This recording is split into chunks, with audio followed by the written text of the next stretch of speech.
4:00, so I'm going to open our meeting. Thank you everyone for attending. And I'd like to advise everyone that we are recording this meeting and it is being live streamed to the community as we speak. I'd like to request that all persons attending the meeting are respectful of and considerate towards other persons attending the meeting, and language and conduct at the meeting that could be perceived as offensive, defamatory or threatening to a person attending the meeting or listening to the recording is not acceptable. And for the purposes of the recording, I'd ask that you wait for me to announce you before speaking, and request that all mobile devices be turned off or put to silent. We have all elected members in attendance except for Councillor Coates, who's on a leave of absence, and Councillor Elliott has just popped out. And I'll start with acknowledgement to country. And tonight I would like to acknowledge that it was in August, nearly 30 years ago, that the Tasmanian Parliament formally apologised to the stolen generation. And we have reason to be proud that in 1997 Tasmania was the first parliament in Australia to make an apology to the stolen generations by passing a motion from Premier Rundle. It was more than 10 years later, in 2008, before the Commonwealth Parliament made the same apology. This apology was in response to the Bringing Them Home report, which I had a personal connection to, as I had a part-time job with the Stolen Children Inquiry when I was a master's student in Sydney in 1997. The stories I heard and I had to help transcribe for the report were so incredibly sad. Families torn apart through a really oppressive system of racism that scarred so many people's lives. Thank you. Confirmation of the minutes of our last meeting. Moved by Deputy Lord Mayor. Any amendments or changes requested to the minutes? All those in favour say aye. Against say no. Carried unanimously. Item 3 is the transfer of agenda items. Are there any transfers requested? None. We'll move on now to item 4, communications from the Chair, and I don't have any today. I thought I was planning to bring one, but I've forgotten what it was, so no, I don't have any. Item 5 is notification of council workshops, and I'll list those. 18th of August, we had the council workshop, which included Business Events Tasmania, Taste of Summer, so things that are on the agenda for tonight, South Hobart Area Briefing, Draft Open Space Strategy, and the Doon Kennedy Aquatic Centre update. And on the 11th of August, we had another workshop where we talked about the Trees for the Future Fund, 2024 Christmas and New Year's Eve debrief, and 2025 planning, an electric vehicle charging infrastructure policy, and an elected member dispute resolution policy. Okay, moving on now to item 6, which is public question time, and I understand we have received a question from Mr. Chris Merridew. So, Mr. Merridew, would you like to come forward and ask your question? Thank you, Lord Mayor. The council has a focus on affordable rentals in Hobart. I understand there are 23,000 rateable residential properties, of which in Hobart, say 17,000 are owner-occupied. The median rental, publicly announced, is $532 a week, for which the landlord has an exposure of rates and land tax on a 3-bedroom home in Mount Nelson of $11,000 a year, or $212 a week. Rates of $4,000 or $77 per week. Now, some of those 6,000 rentals are supported with Commonwealth rent assistance, which the Commonwealth is one of 3 parties currently attached to the rental agreement. My question is, if AI or a similar access between the council and the state government, who are, along with the owner, are also a party to the rental agreement, the council might look to see exactly how many of those 6,000 properties on rental are receiving rent assistance. Further to that, in which case, this is the real question, in which case the council may consider being the fourth party to that rental agreement by halving the rates on those properties receiving rental assistance that are providing a quality of life for those who are struggling with Hobart's rental rates. The council therefore might drop their rates by $39 per week. That's half the rates, normal rates. And likewise, the landlord drops his rental by $39 per week, and the rental now becomes $493, much more affordable rental. If, say, there were 3,000 examples, if, say, less than 5 million or 4.4% of rates, or 20% of the money that's retrieved on parking, this approach would go a long way to making Hobart rentals more affordable. The ultimate benefit of having established this precedent would be for the state government to take a meaningful act for all parties' benefit. Land tax on this example would come down from $135 to $68 a week, net rental $425. Now, I believe this is a way to find more affordable rentals, and I'll leave that question with the council. Thank you, Lord Mayor. Thank you, Mr. Merridew. Very interesting question, an interesting idea. Given it is quite complex and we've only just received it today, we're going to take the question on notice and provide a written response for our next meeting. Thank you. Any other public questions? Yes, would you like to come forward? Just introduce yourself, please, and then ask your question. Hello, Susan Wallace from the Yes in My Backyard group in Hobart. I've actually got 3 questions. I can sort of combine them into one, if you like. No, three's allowed. Three's allowed. Okay. So you're probably aware that the Yes in My Backyard group has been working quite hard to get the community and the business community and the government considering the future of the former K&D site at 103 Melville. It's a vast site and it does offer an exceptional opportunity for urban redevelopment. And also noting the council's own targets for housing growth over the next decade. So the first question is, the owner of the site is UTAS. Expressions of interest close at the end of this week. Is the council currently meeting with, or does it intend to meet with UTAS with regard to discussing the future development of the site for the benefit of our city, to include amenity, recreation, commercial and housing? See if the CEO wants to respond to that. Yes, thanks, Lord Mayor. Yes, so the council has. We've had several meetings with UTAS to talk about that site and the expressions of interest process that they're undertaking. Certainly we spoke of the desire for mixed-use elements in terms of the development of that site, including residential, and they certainly were respectful in terms of listening to our views on it.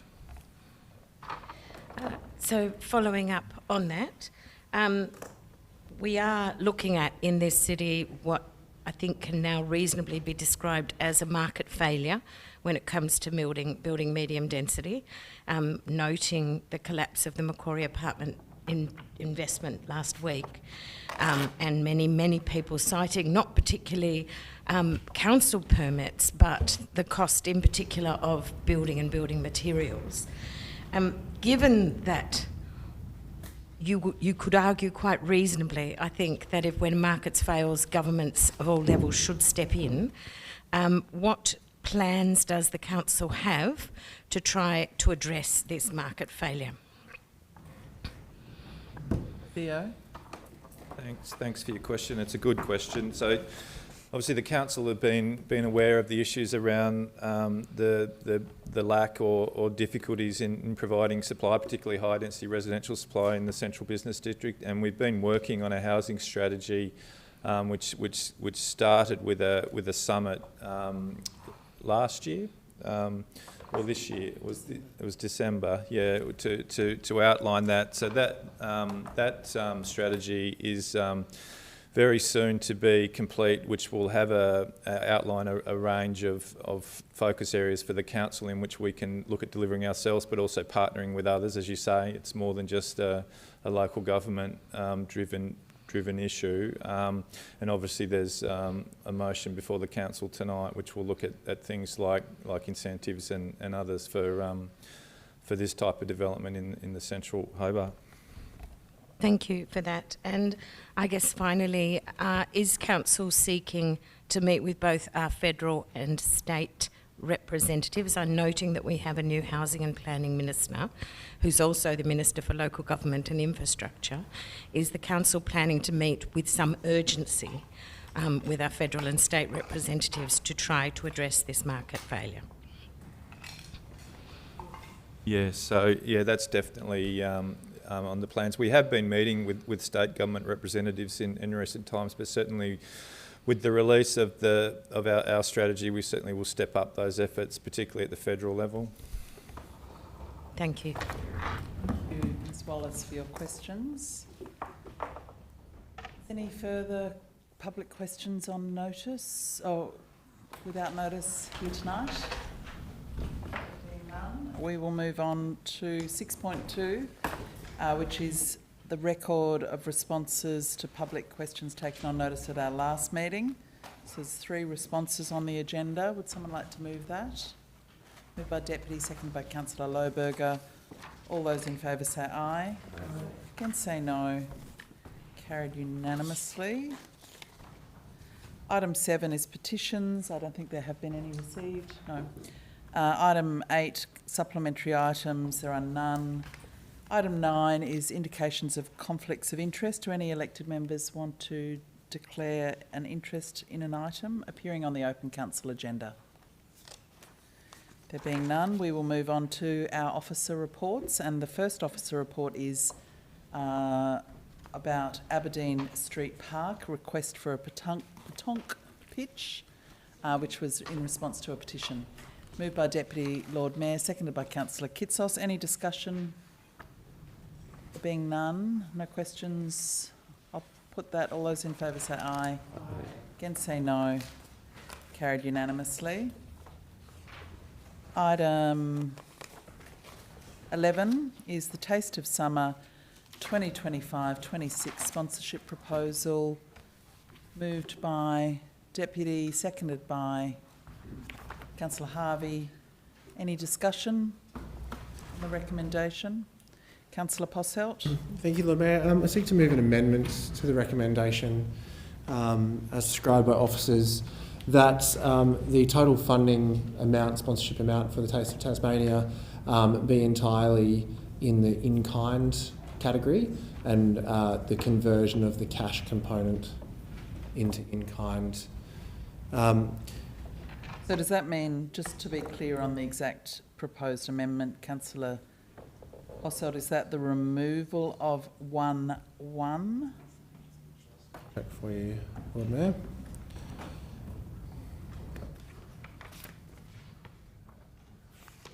Removal of 1.1 and changing, is that? Yeah, that's right. So that the 1I be removed and 1II be converted to 465,000. Okay. So that's moved by Councillor Posselt. Is there a seconder for that? Councillor Dutta. Councillor Dutta.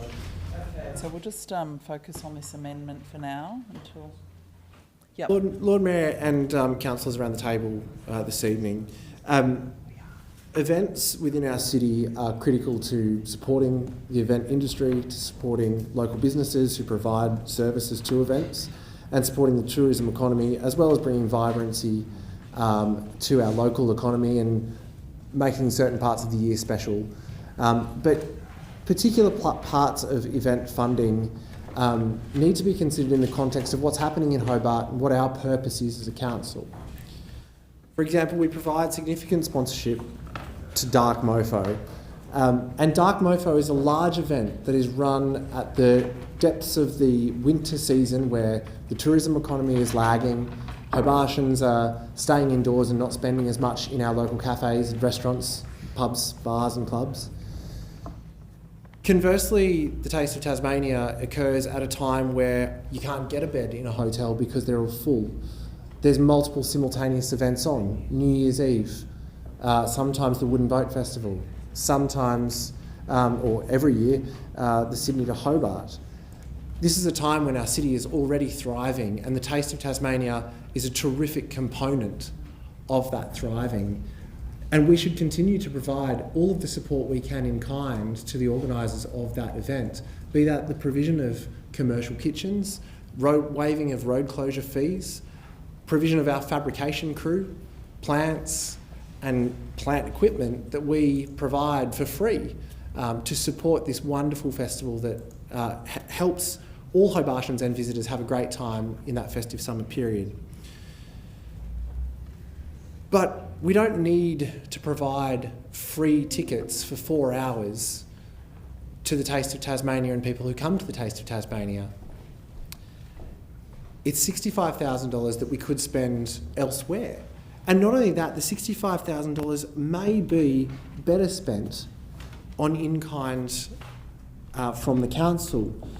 There are elements within the reports that tell us that services and contractors cost the Taste of Tasmania $545,000 every year. So that's getting in people like fitters and gas plumbers electricians to put all the kitchens in place, get everything set up.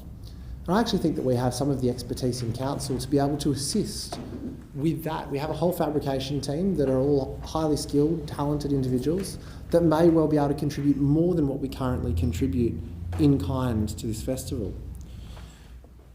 I'd also point out that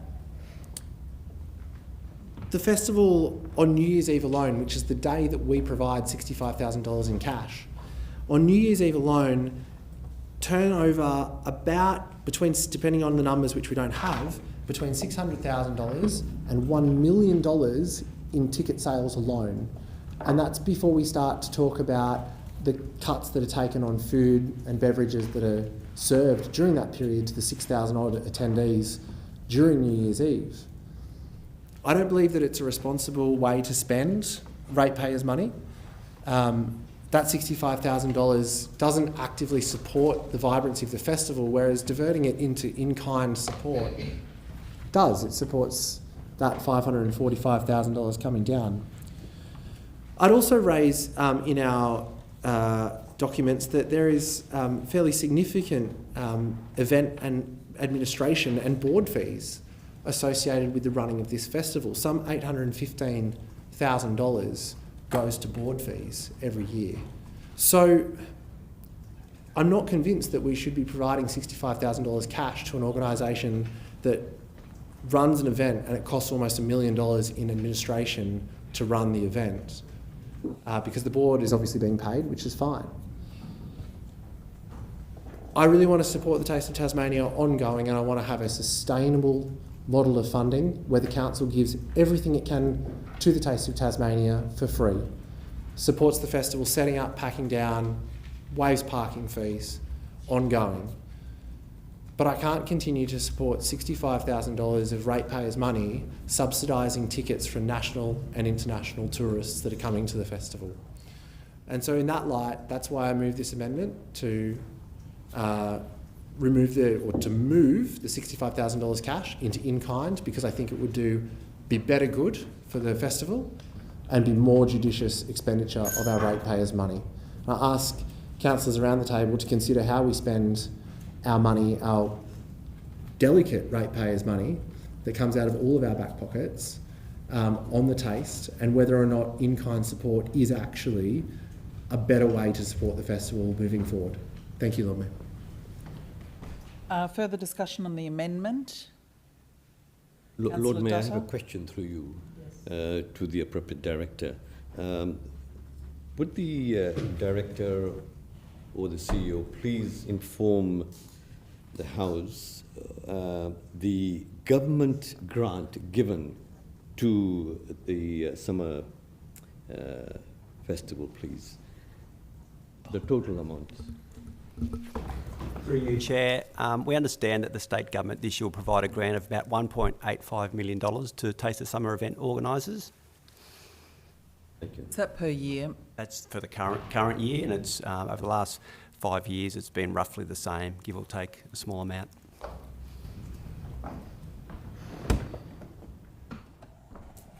Further discussion? I won't be supporting the amendment. I think cancelling the Hobart City Council sponsored free day for families is important. I'm happy to continue to support that until we have another look at it, and that look happens through the budget process. So firstly, I think it'll be a poor outcome to cancel the People's Day, and secondly, changing the recommendation or altering the recommendation of the officers at the 11th hour is also poor governance. Throughout the year we have a budgetary process, we have workshops on these topics, and that's where, if you're hungry for change, introduce something to those workshops and work it through there, rather than on the fly. When we've got a recommendation before us, the negotiations have occurred between the council and the organisation putting on the festival, so I can't support something that changes all the background work that's occurred to date. So I won't be supporting the amendment. Further discussion? Alderman Zuko. Yeah, look, Lord Mayor, just to clarify, it's a Taste of Summer, not the Taste of Tasmania. The council owns the Taste of Tasmania.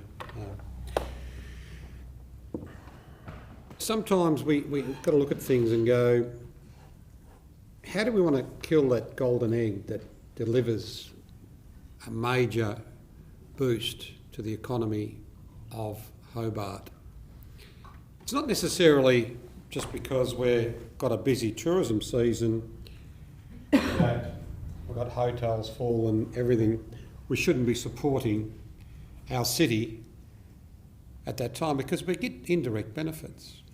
I don't know if anyone's ever read the book that Qantas puts out,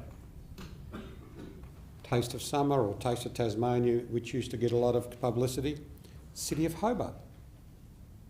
That's not just marketing the taste, it's actually marketing the city. When you actually look at the international travellers, if people did some research over the years, you'll find that people mentioned, I was in Hobart and I went to the Taste. I was in Hobart and I saw the yachts. I don't say they're somewhere else. That is indirect marketing.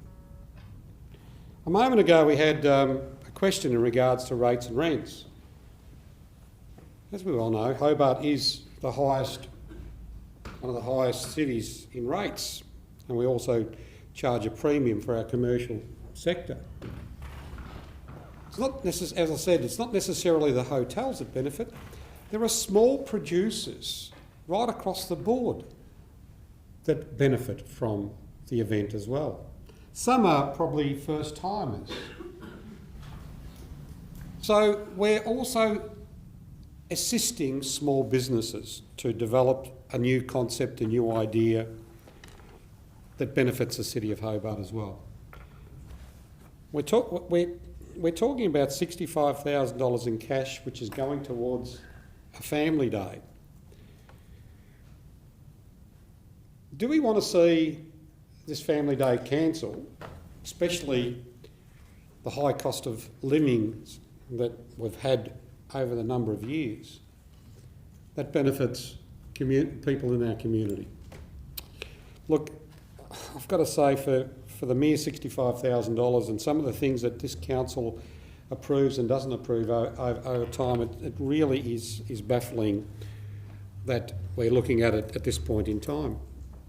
The state government funding that's provided is based on what the event provides the state as a whole, because there are producers right across the state that are associated with this event, and when you're talking about millions of dollars in return, I've got to say $65,000 to get publicity interstate, intrastate and overseas is actually quite cheap.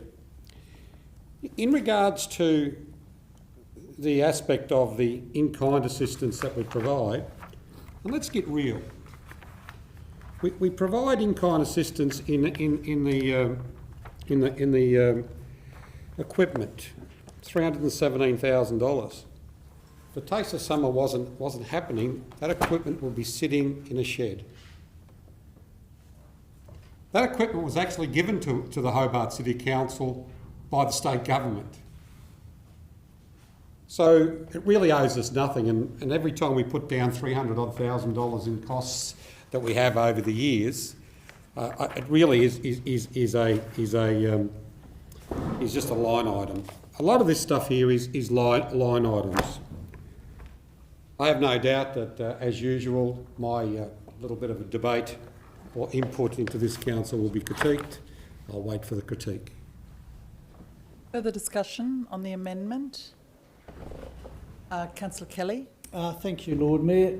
Look, I just think this type of amendment is exactly what we've discussed before. It's the sort of thing we shouldn't be doing.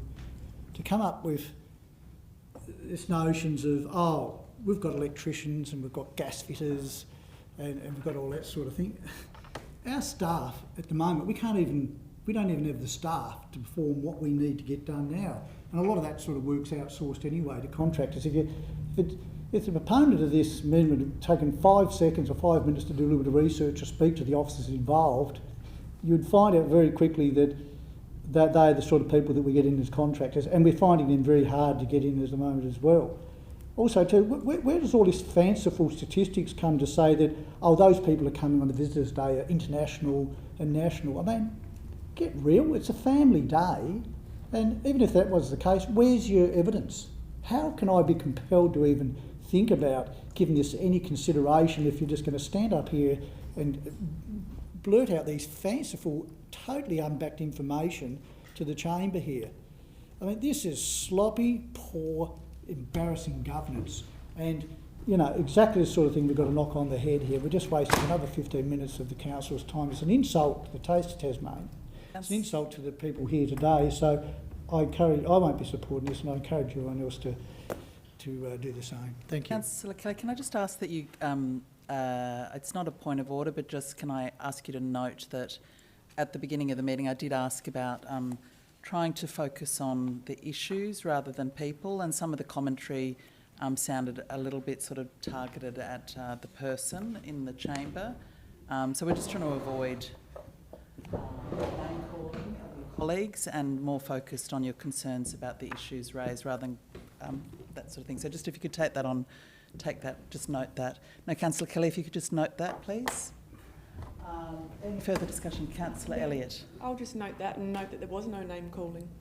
Thank you. Councillor Elliott, that is not appropriate. I'm the chair of this meeting and I have asked for a certain standard of language and approach to colleagues in the room, and I personally thought that was a little bit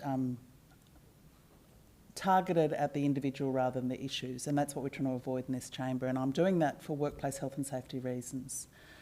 So further discussion on the actual amendment. Councillor Dutta. Thank you, Lord Mayor. Let me just pick a few points, not to critique, but to present the facts. Point of order, Lord Mayor. I made the comment to critique, and I've been attacked here. No, you're not being attacked. I am being attacked. Yeah, a moment ago you're saying I'm the only person that made the word critique. Alderman Zuko. And now I'm getting critiqued. Alderman Zuko, it is not a point of order. Oh, right. It is not a point Selective. of order. Thank you. I want to recapitulate. It is not a critique, but it is statement of facts. Let me make those facts very clear, according to my understanding. This is an amendment, and in this chamber, each one of us, when the motions have come, have been party to suggesting or moving an amendment, even though it has gone through the workshop. And this is where it happens. We make suggestions at the workshop, but the amendments takes place here. So it is quite in order for an elected member to bring an amendment. So I don't find this inappropriate or irrelevant. It is the right of the elected member to bring this on. Point number two, I think the statements made by Councillor Passant were quite factual in my view. It wasn't just points taken out of nowhere. There were points based on the workshop report and the report that we have been given to us. And in fact, there was also information given to us on the hub where from that he deduced these figures. This is my understanding. And so therefore, on that basis, I would make another observation that when there is a free 4 hours for the family, there is no evidence presented to us that 400 or 4,000 families attend this. I mean, I haven't come across the particular figures. So when we're talking about facts and figures, I mean, on the contrary, when you say there are no figures, the other argument is there, but as there have been figures presented to us to say, yes, let's not deprive the 400 or 500 people who use this free slot. So therefore, I think, having heard the comments, having heard the argument presented by Councillor Passant, I would support this. Thank you. Further discussion on the amendment. Councillor Kitsos. Thank you, Lord Mayor. Look, I think this is a well-considered amendment that's been presented before us tonight. I think that it does deserve some consideration from elected members, but I won't be supporting it in this instance. Now, this is for a few very clear reasons in my mind. I think that 4 months' notice is not enough to provide notice to this business of changing the funding to this particular event, but I'll be watching it very closely in the next financial year. I turn also to Councillor Dutta's points about data and facts and figures, that it would be really good to see some data around who uses the family free entry day and make sure that it is in fact who that event is targeted for, and if it's not only looking at the funding but looking at our communication and making sure that we do get the ratepayers of Hobart through the gates on that day as a gift from the city to those ratepayers to come down, an invitation to come down and take part in the festival. I think that 65k is a really good community investment for those people and for the city, and I think it's a really strong message that we support these kinds of events in our city and we want them to remain not only commercially viable but also accessible. The $400,000 of in-kind support is a huge contribution from the city, whether or not we own the kitchens. I think, again, this is the kind of backing that these events need to make them viable. And I think a cash contribution, the 65k, is quite different to in-kind support and has been factored in the event's finances for this upcoming event in December, January this year. So, as I said, I think it is something that we need to look at, but I note that the 65,000k is also a reduction in previous contributions that the council has made to this event, and I think it's a fairly balanced, sensible amount. But I would like to see those numbers about who's using our family free day. I think that this is a really important tradition to carry on for the City of Hobart. It's very good for the city, it's very good for our branding, and it encourages our other commercial ventures to also partner with the city to allow people to access these events as well. So for those reasons, I won't be supporting the amendment tonight. Further discussion on the amendment? No further discussion. Can I just ask a question about the kitchens, whether they do require much maintenance and upgrades, and what the average work or funding we might put into them each year to kind of keep them in reasonable condition? Thank you, Lord Mayor. The equipment that you're referring to goes through normal annual operational maintenance, tagging and testing equipment, and other things to make sure the equipment's up to standard. But beyond that, it's only sort of a normal standard maintenance approach for that equipment that we own. After you. Just a question. When you finish. Go for it. Just have a question. Council officers have the details on how many people went through on the day? Mr. Arrow? Through you, Lord Mayor, we do. The community day had 8,254 attendees last year. 8,200 community members. Thank you. And sorry, just on the, so we've made no sort of significant upgrades to the kitchens in the last decade or 5 years or anything? Lord Mayor, not that I'm aware of, no. Right, good. So I'm going to move the amendment. All those in favour say aye. Again, say no. Show of hands, all those in favour? Favour, Councillor Dutta, Councillor Purcell. And all the... against, are we? No, we have. So I'm just going for the ayes. I've got Councillor Dutta, Councillor Purcell. And now all those against? Alderman Zerko, Councillor Elliott, Councillor Kitsos, Councillor Lohberger, Alderman Bloomfield, Councillor Kelly, Councillor Harvey, the Deputy and the Mayor. So that's lost. We'll now move on to the substantive motion. Oh, no, it's all right, Lord Mayor. I'm going to move an amendment, if I may, please. Substantive motion. To substantive, point 4, that the CEO negotiate with the Pinpoint Group to develop a 3-year sponsorship proposal and a report be prepared for Council to be presented in early February 2026. Need a seconder for that. Councillor Elliott. Discussion on the amendment. Lord Mayor, look, I mentioned this in the workshop, and the reason why I'm putting this forward, it actually gives us a better scope of opportunity to ensure that when we're budgeting for 3 years in advance, and we don't have to have this come back every year for consideration. And no matter what the council decides in 2026, whether we give them $1, 50 cents, $1 million or whatever have you, with the report coming back from the CEO after negotiations, the council can give consideration to whatever it wants to do, and it's locked in for 3 years, so we don't have to sit back and have to renegotiate every year. I would have preferred it to go to 3 to 5 years, but I think a 3-year deal is something that this council should look at. And it saves all of us a lot of time, it saves the officers a lot of effort, so that's locked in for a period of time. It's not the first time that we've locked in proposals for a period of time. So I believe this is something that will benefit the council in the long term. Can I get a clarification, please, Lord Mayor? What Alderman Zerko is suggesting, I don't disagree with, but aren't we looking at long-term agreements, and exactly what Alderman Zerko is saying, and that this 1 year thing is to get everything aligned into the same calendar where we can move on multiple year agreements. Did I imagine that, or is that a thing? I'll see if there's a response to that question. Through you, Lord Mayor, elected members might recall we've just finished a grants review process, and part of that process is that from the next financial year we will be certainly moving to long-term, 3-year agreements with any organisation that would provide funding for major events. So it's part of the plan, and they'll all transition to 3-year or longer agreements next financial year.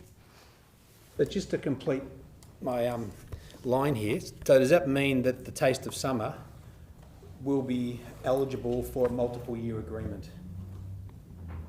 Through you, Lord Mayor, that's correct.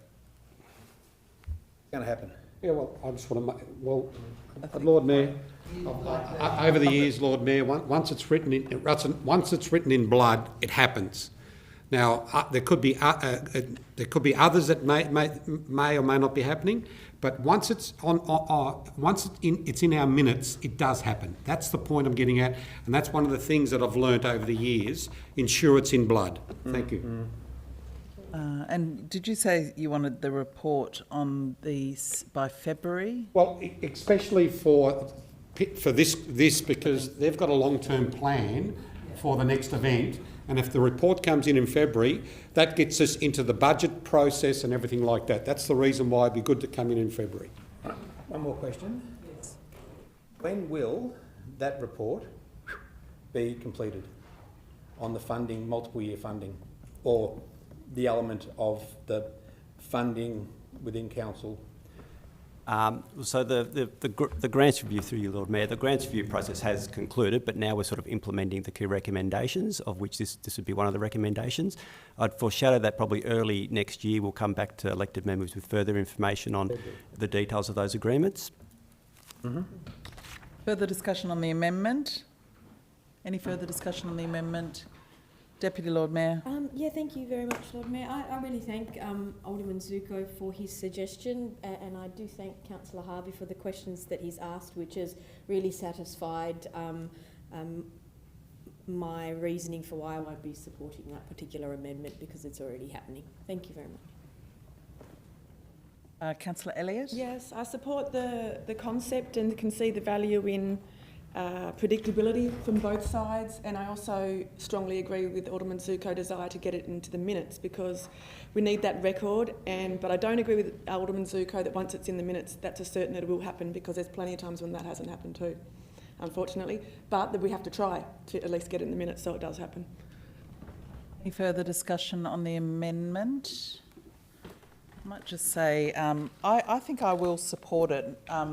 Only because I do feel that this issue comes up every year around about this time, and I feel somewhat like it's all a bit late, like it's the last minute, and there are quite a lot of questions in my mind. I would like a little bit more understanding of the event financials, the transparency around that, and whether there is other in-kind uses that could be used to make the whole waterfront more accessible for a range of people. I know a few years ago we used to run sort of free movies on the Parliament lawn for families. That's an example of an in-kind, family-friendly thing, and that sort of went over quite a few, probably 2 months or so during summer, and that was really popular. And maybe that could benefit the event, but is a different way of supporting local families and others. So, yeah, and I am still really, I'd love to see some more work being put into what we're going to do with these kitchens, whether we're going to own them forever, whether we can look at shifting them to PW1, and I know I ask about that every year. So I would like to get a little bit earlier notice of some of these sort of perennial issues that come up every time we talk about the taste. Thank you. So I'll put the amendment, which is a new item 4. Oh, sorry, Councillor Posselt. Yeah, thank you, Lord Mayor. I wasn't going to speak to the amendment, but I did just want to say that the points you've raised are exactly what I'm talking about in how we can spend that $65,000 better. The idea of having a cinema on Parliament lawns over summer that anyone can come to and enjoy a picnic, no expensive beverages, no expensive food, they can just enjoy the atmosphere at the waterfront. That's exactly the sort of stuff I was referring to, rather than giving $65,000 to a festival that operates perfectly well. But I will support Alderman Zuko's motion, because it doesn't matter who brings motions to the chamber. If they're a good idea, then they can have my support. I would say it would be helpful if officers can bring us some information and have a discussion about what that 3-year deal might look like, maybe early in the new year, so we've got a really good time to discuss it and we can give the festival operator further certainty moving forward. Yeah, I think Alderman Zuko's amendment refers to February. Yeah. Okay, I'll put Alderman Zuko's amendment. All those in favour say aye. Aye. Against say no. No. Show of hands, all those in favour? Favour. Alderman Zuko, Councillor Elliott, Councillor Posselt, Councillor Lohberger, Alderman Bloomfield, Councillor Kelly, Councillor Harvey and the Mayor. Against? Councillor Dutta, Councillor Kitsos and Councillor Sherlock. Thank you, Deputy Lord Mayor. Okay, so that's passed. We will now move back to the substantive motion as amended. Any further discussion on the substantive motion now? No discussion. I'll put... Yeah. Oh, Councillor Dutta. Thank you, Lord Mayor. Just before I speak, I just have a question. When the Hobart City Council ran the Taste of Tasmania, how much grant did we receive from the government? I'm pretty sure it was almost nothing. Through you, Lord Mayor, when the City of Hobart used to manage the event or lead the event, the state government grant at that time to the council was about $500,000 per year. Thank you. Just one other question. Is there a council policy for public money being spent for the purpose of profiting private benefits. Mr. Artup? Lord Mayor, not that I'm aware of, that we have a policy around that question. Thank you. Thank you. Now, let me make 3 or 4 very simple and succinct points. Point number 1. Is there a council policy on this matter? Now, I have read, it is not directly in regards to this, but I'm simply drawing the principle from this. If you look at the City Mobility Unit Design Guidance Note number 6, on page 56, attachment B, and I read, and this is to do with works, but I'm drawing the principle, the doctrine of public and private. Now, it reads, 2.8, it is difficult to justify public money being spent for the purpose of providing a private benefit to a specific business. Now, this is in regards to the parklands we're talking about. But what I am drawing from there, it is not in that context, but in the context of a private company which benefits from public money. That is the point I'm making. Now, if that is stated there, then I'm drawing that principle, and in law there are a number of doctrines, as you know. There is a doctrine of efficacy, there is a doctrine of necessity, and so forth. So all what I'm saying here, that this principle for me states that this is a private company and we are investing ratepayer public money for private benefits. So for me that is questionable. Point number 2 that I want to draw your attention to is that we have another application which is from BETS, and I note that this particular organization is a not-profit organization. And again, a lot of our grants are given to not-for-profit organizations. Point number 3, when you look at the statistics that's given to us,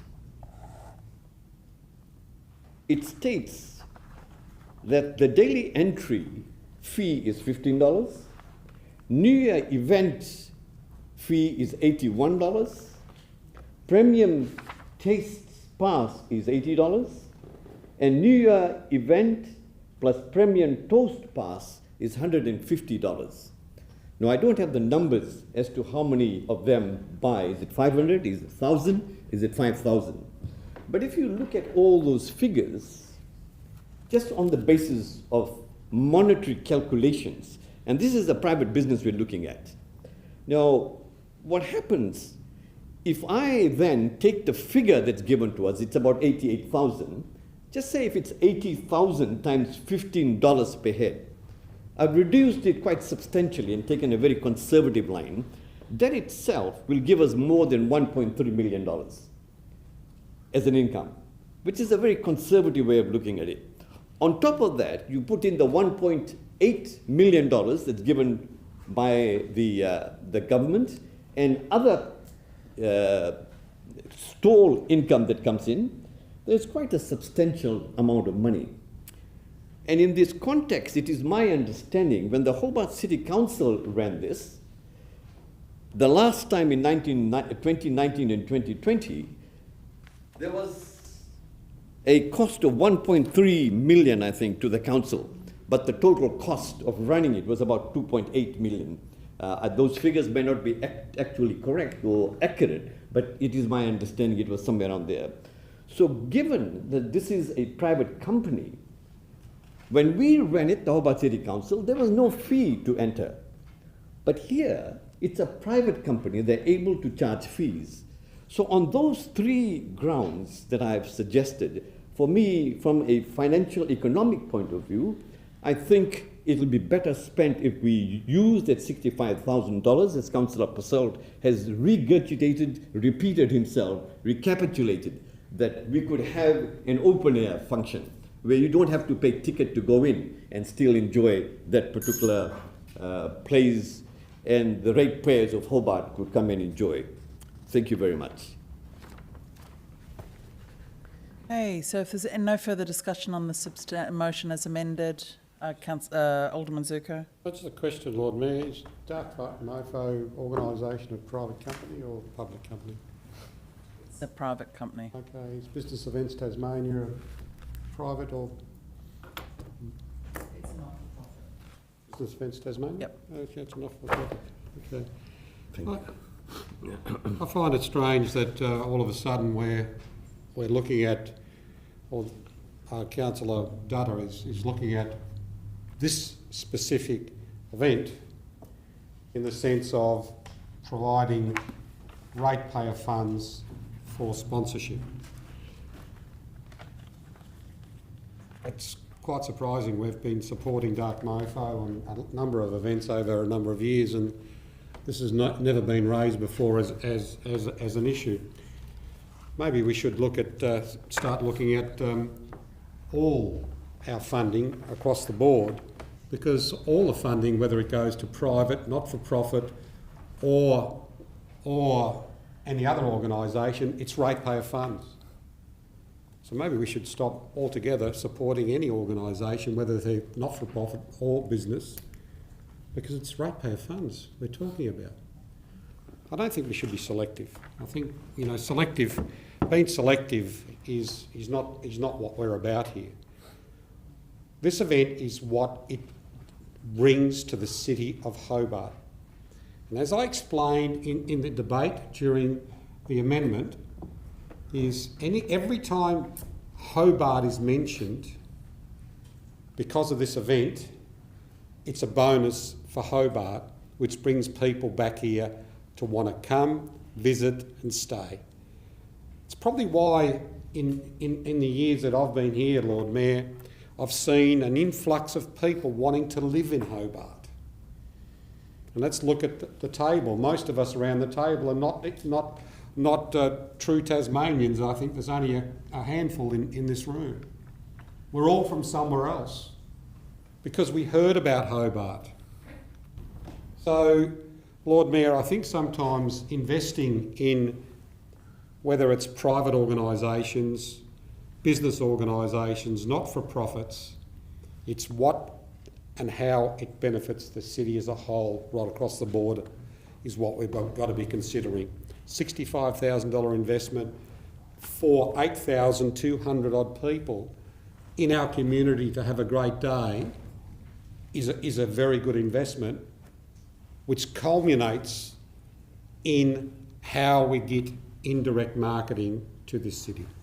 And I just want to make a point about the $1.3 million spent on the taste plus the 500,000. Lord Mayor, I think at the time, there was something like, if I remember the report correctly, a return on investment to the city of Hobart, even though it was free, of $56 million across the state. And the one thing that people have got to also understand the difference between the current Taste of Summer and Taste of Tasmania, the rental to have a stall at the Taste of Tasmania was an upfront massive fee that you had to put up, whether you took $1 or whether you made a profit. One of the good business models that this organisation has got, and we've been presented that, is that they charge a minimal fee for administrative costs and pay a percentage of their profits. I've got to say, as a landlord, that is one of the best ways of actually being a landlord, because everyone wins. If the turnover's low, the landlord has a low rental return. The turnover's high, the landlord gets a higher return. If it's a bad day, both have a bad day. So the model that this organisation has presented to this council is far better than the model that we had in the Taste of Tasmania when we were spending $1.3+ million of ratepayer funds. But mind you, I fully supported that expenditure, but I'm supporting where we're going with this, and I believe people have got to look at this in the bigger picture, not wanting to just pinpoint and say, oh, we're giving $65,000 away, which is actually peanuts. Any further discussion? I'll put that, although, Councillor Kelly? I just think it's a slippery slope if we're going to go down saying we've got to know, and I'm all for probity and making sure everything's right, but does that mean then the contractors who come in and work for these people who get the grant to do all the supplementary work too, they could be viewed as receiving an advantage as well? So, you know, we lift the lid on that too far, you know, the next question will be after, if that goes through with the main supplier of money, well, show us you haven't shown favouritism towards one of these other myriad of contractors we've got supporting an event that is for council. We could keep going down a big rabbit hole with this if we're not too careful. Okay, I'm going to put that item. All those in favour say aye. Against say no. Show of hand. All those in favour, raise your hand. Favour, Alderman Zuko, Councillor Elliott, Councillor Purcell, Councillor Kitsos, Councillor Lohberger, Alderman Bloomfield, Councillor Kelly, Councillor Harvey, the Deputy and the Mayor. And against? Councillor Dutton. Okay, that's passed, and now we will move on to item 12, which is Business Events Tasmania 25-26 City Partnership Proposal. There's a recommendation proposed. Councillor Posselt, seconded by Alderman Bloomfield. Any discussion? No discussion. I'll put that. All those in favour say aye. Against say no. Carried unanimously. Item 13 is the Parklet and Streetside Dining Program Guidelines, moved by Deputy Lord Mayor, seconded by Councillor Posselt. Any discussion? Councillor, I think Alderman Zuko. Lord Mayor, 1.5.3. A further session was held Thursday the 14th of August and was attended by Alderman Zuko and Councillor Elliott. Yes, I attended that and had a really good discussion. But I want to point out that a lot of the things that we discussed are not in the report, so maybe it was deaf ears and wasted an hour of my time. Alderman Bloomfield, you were up before as well? It was interesting to note that a lot of what was supplied at a previous meeting is resupplied this time round. And in particular, I was really quite concerned to see the consultation offered to us all at the time when the actual issue that I particularly had pointed out was that the survey data, particularly with the Pilgrim Cafe, was not attended to. And on that basis, I refused to attend the consultation process because when the facts are not stacking up, I am not particularly interested in being sweet-talked around to change my view on the facts. In particular too, the facts supplied by the engineer report have not changed, and they are still just as concerning as they were last time. And it was also interesting too to go a little bit deeper into some of the rebuttals with this, because section 2.9, assigning benefit to businesses, suggested there was a difficulty assigning direct benefit to businesses with the allocation of additional street-side dining. There is no difficulty whatsoever in actually supplying a direct benefit and actually assigning the value of that benefit. Because in fact, as correctly identified by Councillor Harvey in an earlier meeting, there was actually a City of Melbourne outdoor dining program evaluation in 2021, so not that long ago, and they found that 75% of their participating establishments generated at least $1,642 additional income per week for having it. Now, when this type of additional income comes through, it doesn't matter how short-term your lease is or who owns it or who is conducting the business, that is additional saleable asset that you have applied to your business. It has value. If you have a business that is assigned a parklet like this, all of a sudden, if you decide to sell your lease or sell your business, I promise you, you will be asking for additional revenue on that basis. So therefore, you have an additional saleable benefit. It's vital that we actually consider this as part of the deal here.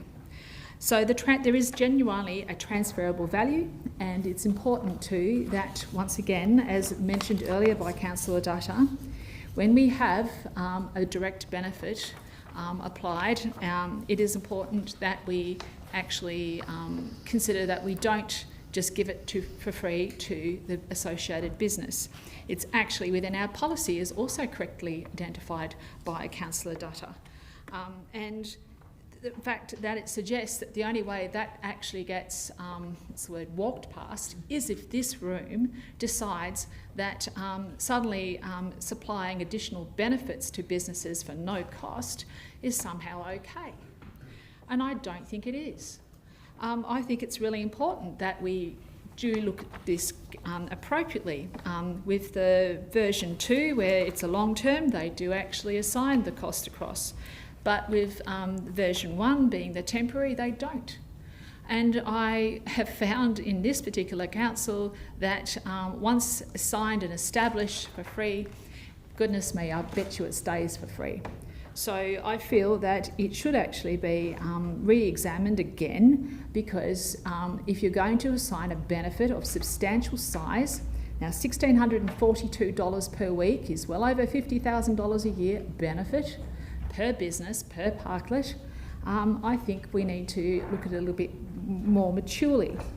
And the other concern, which has not gone away at all, is the issue and concerns supplied by the traffic engineer on the Work and Safety Act, where it talks about ensuring hazards to pedestrians, cyclists and motorists identified, controlled and monitored. And it talks about proximity to moving traffic and emergency access complications, and so on and so forth. And frankly, if scaffolding and basic elements like that require traffic management, so should cafes and tables on a road reserve.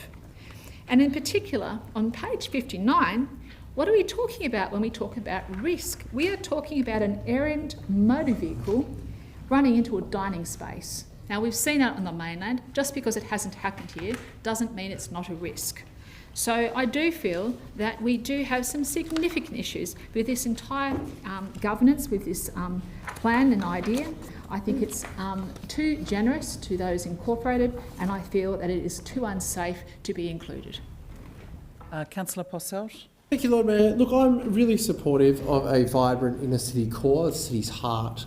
And part of that vibrancy is better use of limited public space, and public road reserves are public space. That's all they are. Historically, we have assigned them to the movement and storage of private motor vehicles, and the storage of a private motor vehicle is arguably the least in everybody's interests. Here we can have people all around the city enjoying company of others, building community, and spending money in our hospitality venues. So I'm very supportive of that. And for this reason, I have a question to the CEO or the relevant director about point 4.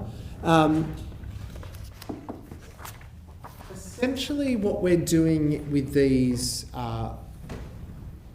side street dining installations is providing small businesses with a loan. I'm not sure why that needs to be considered in the capital works budget. Can officers provide some commentary as to, because just to clarify, no other capital works, like we go and build a playground, we don't have somebody pay us back for the playground over the next 3 years. We go and build a new road or a speed hump, we don't have anyone paying us back.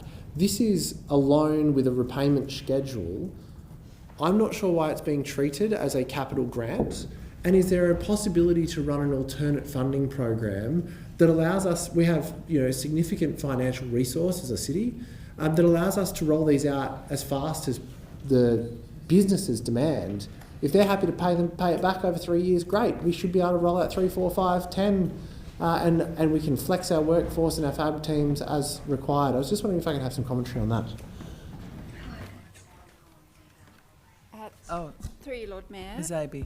My understanding is that the questions relating to whether or not these works would be considered part of our capital program, my understanding is that they would not, that they would be treated as an operational expense, and as Councillor Posselt has said, they would be repaid by the business which benefits from the use of the street side dining.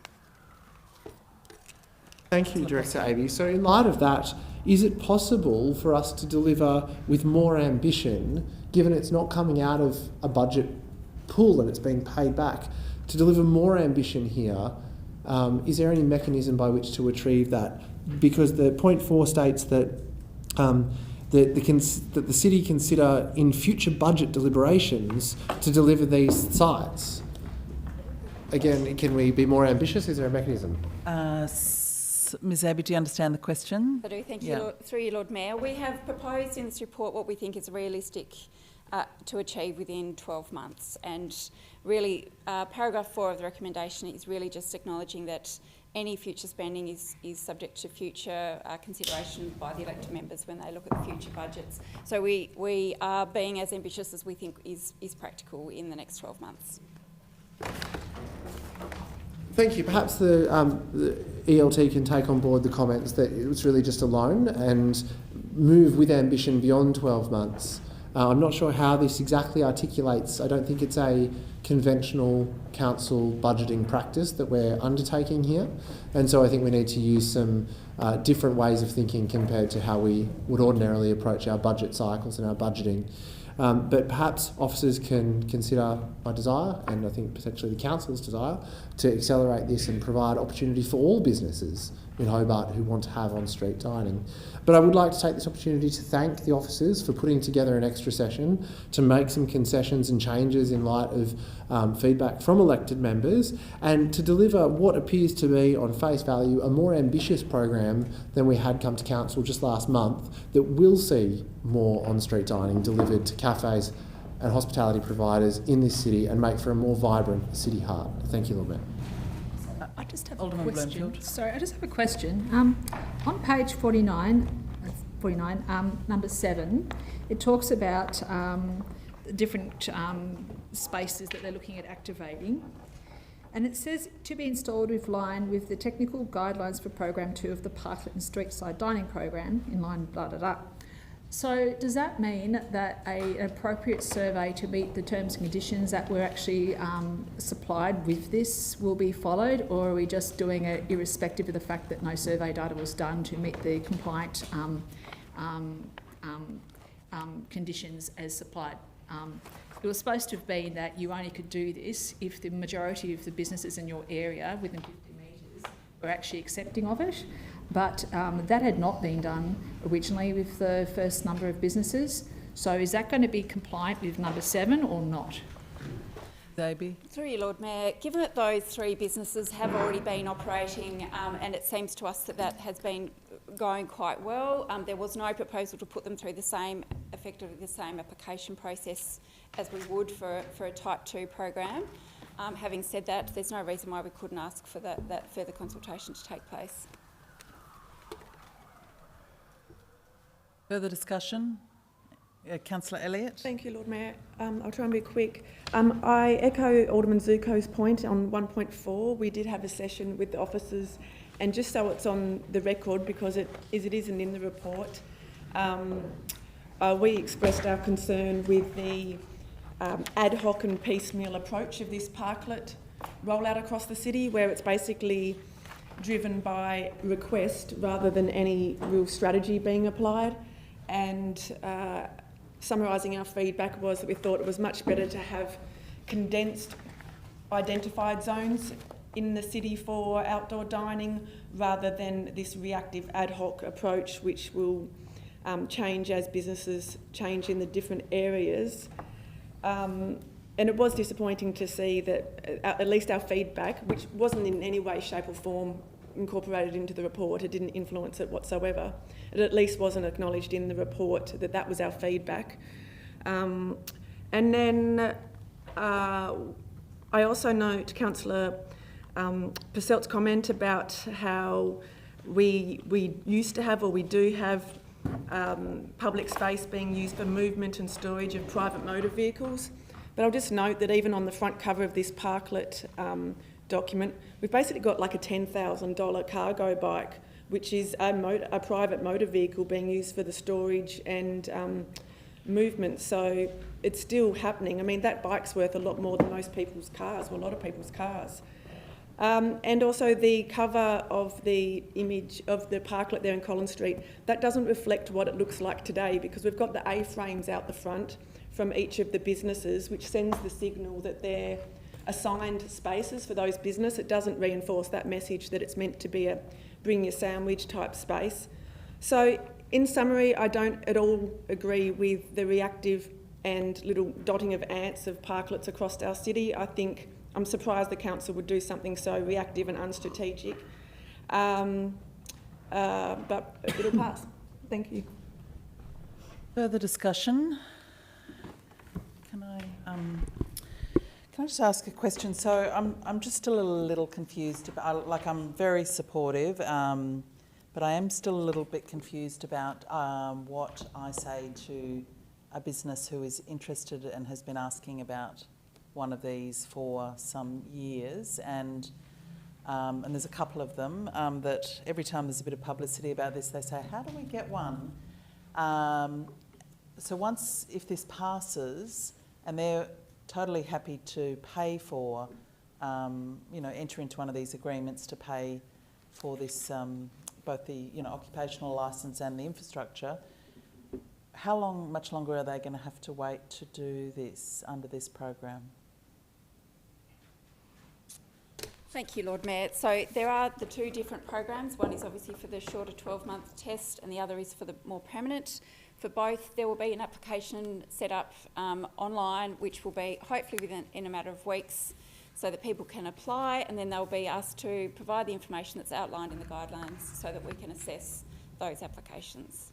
And if you get sort of 5 really interesting ones in really suitable locations, and they're willing to pay for this this sort of new business facility, how many do you think you'll be able to?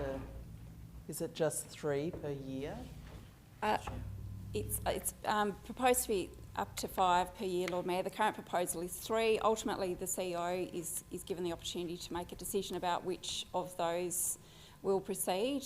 It is a little bit different. I do take the comment about the ad hoc nature of this, that those comments are reflected in the report at the end of 3.6.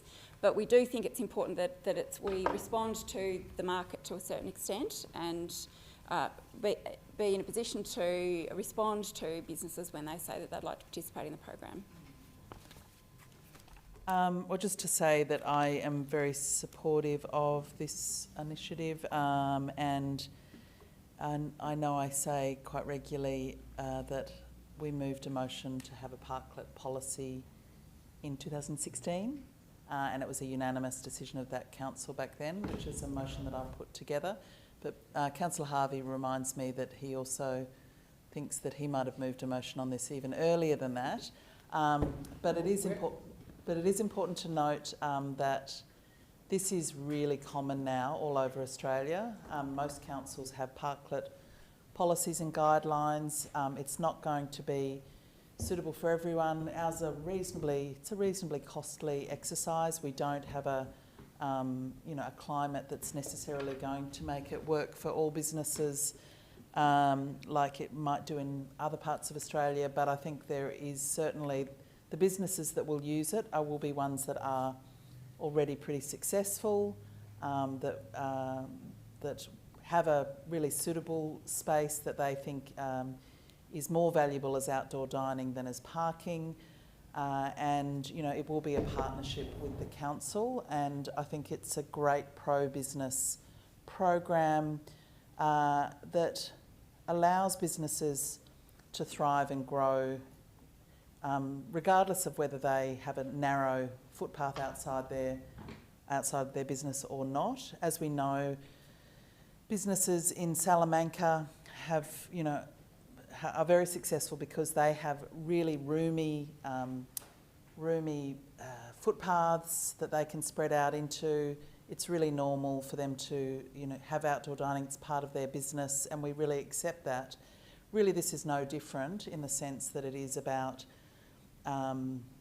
making that space available, but given not everyone in Hobart, not everywhere in Hobart has the lovely, generous footpaths that Salamanca has, this is providing some equal opportunity for businesses in other parts of the city that do have those narrower footpaths to also have the option to have an outdoor dining component to their business. So I'm really looking forward to seeing our businesses embrace this and Hobart finally having some very clear guidelines and being able to really promote this to our business sector.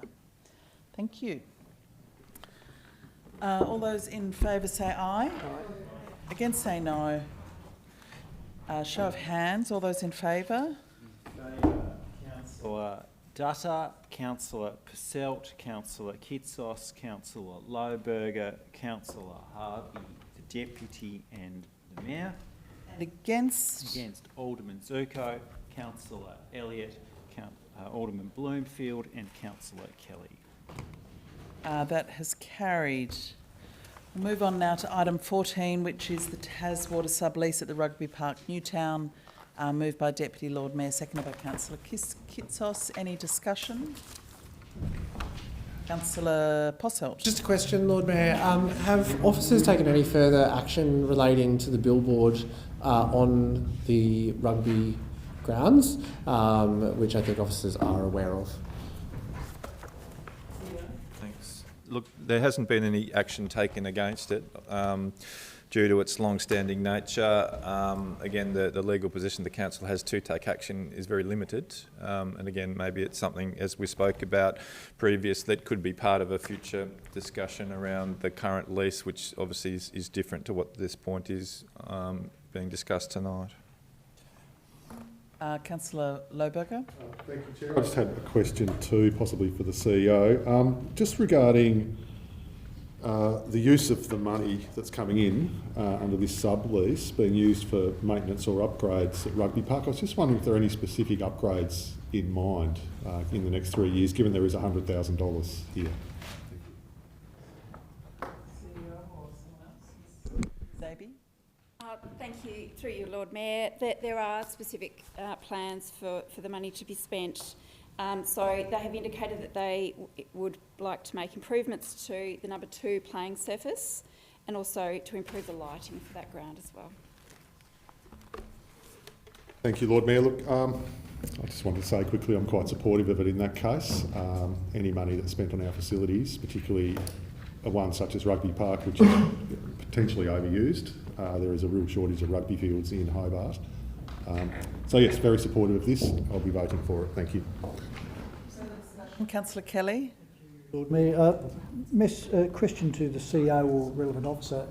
I note that this is going partly onto the proposed basketball court area.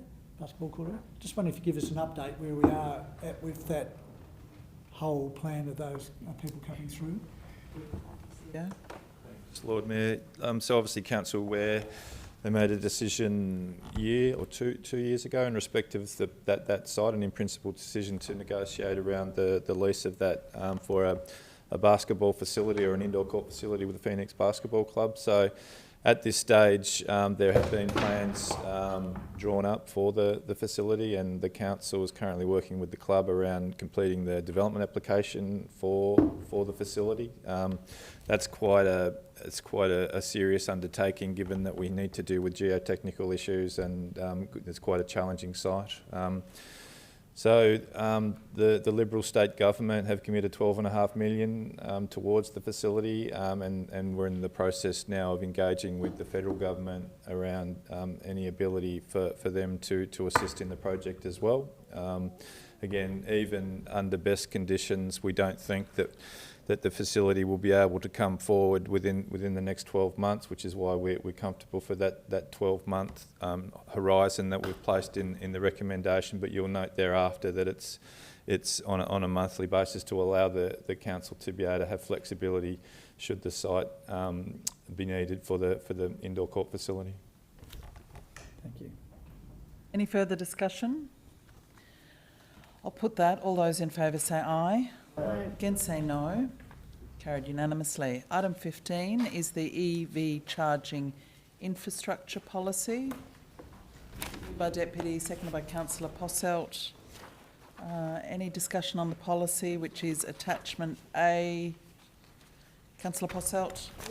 Briefly, I'd just like to thank the team that have been involved in putting together this important strategy document. We have a pretty rapidly moving technology market when it comes to vehicle propulsion systems, and I think it's a very sensible and balanced approach that the team have landed here, which allows the private market, who understand the risk and understand the market better than we do, to apply to operate on our land through a process, an EOI process that we'll run. And I think it's a very balanced and measured approach. I would also note that they've turned around this new policy quite quickly on the back of the transport strategy being endorsed less than 12 months ago, I think. So big shout out to the transport team who have delivered this. Thank them for their work, and look forward to cracking on with delivering better infrastructure for EV drivers in Hobart. Further discussion? No further discussion. I'll put that. All those in favour say aye. Aye. Against say no. It's carried unanimously. Item 16 is the elected member dispute resolution policy. Moved by Deputy, seconded by Councillor Harvey. Any discussion? No discussion. I'll put that. All those in favour say aye. Against say no. Carried unanimously. Item 17 is the Wellington Park Management Trust appointment of representatives. So we have a recommendation here that we do need to seek some nominations. So I'll just see what we've got, and if we need to have a vote, we'll do that as a private secret ballot. Yeah. So Councillor Lohberger, you're nominating. I'd like to nominate, yes, I'm a current member. Okay. Councillor Kelly. I'd like to nominate as a current member as well. So that means, and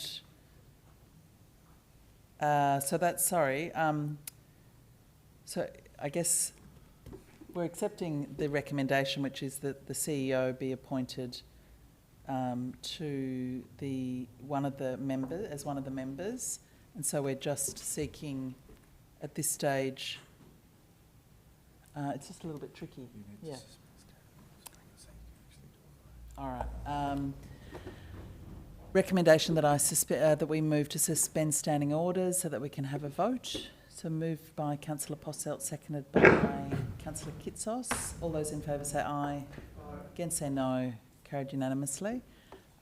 So we have a proposal which is that the CEO be appointed as one of the members. Therefore, we are seeking a second member nomination. We have two, Councillor Lohberger, Councillor Kelly, and then I've also got nominations for the deputy members to both of those positions. Would anyone like to be a deputy? But can I ask a question? I don't know if I've been the deputy and haven't sat in a meeting for the last term of this organisation. I think that the chance of both of the main members being away at the same time is minimal. Is there an opportunity to just have a single deputy to both? Or is that legislated that we need to? Their rules. Yeah, unfortunately their rules are quite strict. Yep. So you have to actually be replacing the member you're connected to. Councillor Harvey, would you like to be a deputy? No. No. Sure. Any other nominations for deputy? No, I'm not just waving. I've got a question. Yep. And the question is, having the CEO, what are the advantages of having the CEO on the board of the Wellington Park Trusts? CEO, would you like to speak to that? Thanks, Lord Mayor. So, look, the only advantage in this space is that we do foresee that we are going to be entering into a period of change in respect of the governance with the mountain. The CEO, myself, am involved in the work that's happening both with the trust, but also with the strategic review of the mountain. So it seemed an opportune time to be able to, I guess, dovetail that work into the membership of the trust. So that was the rationale for it. Is there anyone else on the trust, all of the trust, not just the councillors, who are on both boards or both bodies? Well, the CEO of the trust is. Yep. Okay. So what I'm getting at is there's two separate bodies, and should they be two separate bodies, or do we want to have a crossover? And is there an advantage of having CEO on both bodies to cross over that knowledge. So, Yeah. What do you think? Oh, look, it can work either way. Look, I think there's that advantage to be part of the conversations at the trust level, given the exposure to the different conversations and processes that are happening both at this council, but also as part of the both of the reviews. But having said that, I mean, I can still get pulled into these discussions through the members if they're both to be elected members, for instance. So we can make either work. So. Yeah. Okay. All right. Now you convinced me. You're in. Yep. Can I ask actually a question? So just in terms of if the council makes a decision that, for example, it wants to keep the trust going, if but there's how will you, are you there to represent the council's decision or the trust? I'm always there to represent the council's Right. decision. Okay. Because I don't think our elected members necessarily are. Correct. No, you're there to represent the trust. Yeah. I had a question. Alderman Bloomfield. Given that we have 2 elected members who would like position A, being the member, could we deal with that first and then deal with the deputies afterwards? That way we can, it'll be a little bit less difficult. Are there any other nominations for the elected member? We've got 2 nominations, so that means we'll go to a vote. Excuse me, Lord Mayor, could we speak to this? Do we have the ability to do that? To make would you like to make a... First. No worries, I'll go. We'll suspend it, aren't we? Sit there. It's suspended, so yeah, please. Look, I'll be pretty brief. There are multiple reviews underway into the mountain that I really would like to see through.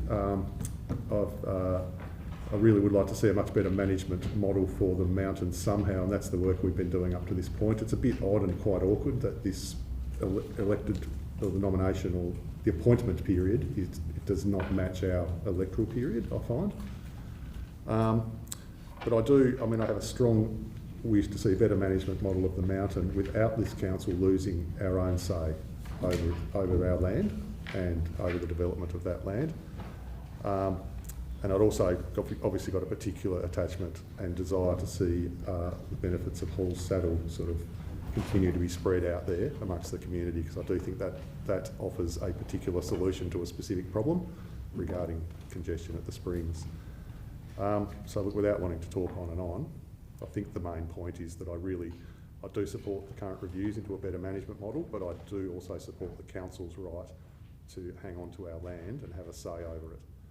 So thank you. Councillor Kelly. Thank you, Lord Mayor. It's pretty much the same as Councillor Lohberger there. I've got a very big interest in this. Look, I've taken a great interest in being in the trust, taken an extremely responsible attitude. I've been to every single meeting, I think bar one, in exceptional circumstances. So my record is probably better out of the 2 candidates. Well, not probably, I know it is better. Nothing personal on that count. Also too, I'd just like elected members to consider that I was previously under the previous portfolio situation chair for the Creative City. Now under our review, which happened through no fault of mine, in fact I was quite upset about it, I lost that position, as did 1 or 2 other people, only 1 or 2 from being chair of a portfolio. I now essentially I have no portfolio now, and beyond coming to these ordinary meetings and workshops and planning committee meetings, which I go to and take seriously, I don't have that portfolio nor the ability to engage in other matters on council. Councillor Lohberger does. Is actively engaged, and which is good, in the water side of things. And, Can I just respond to that? I'm on a committee where there's 3 of us as a chair, so I lost mine as well and got put onto a combined one. Yeah, well, I haven't been put onto any. No. Okay. So I'm just saying, I think it would be fair. I'm not saying I think both have the ability and we're both keen to do the job, but in all fairness, I think with sharing the workload and the way that the way that I lost that portfolio, which was very unfortunate and regrettable, I think that it'd be fair to share the workload in this instance, and therefore I'd strongly request that councillors consider that.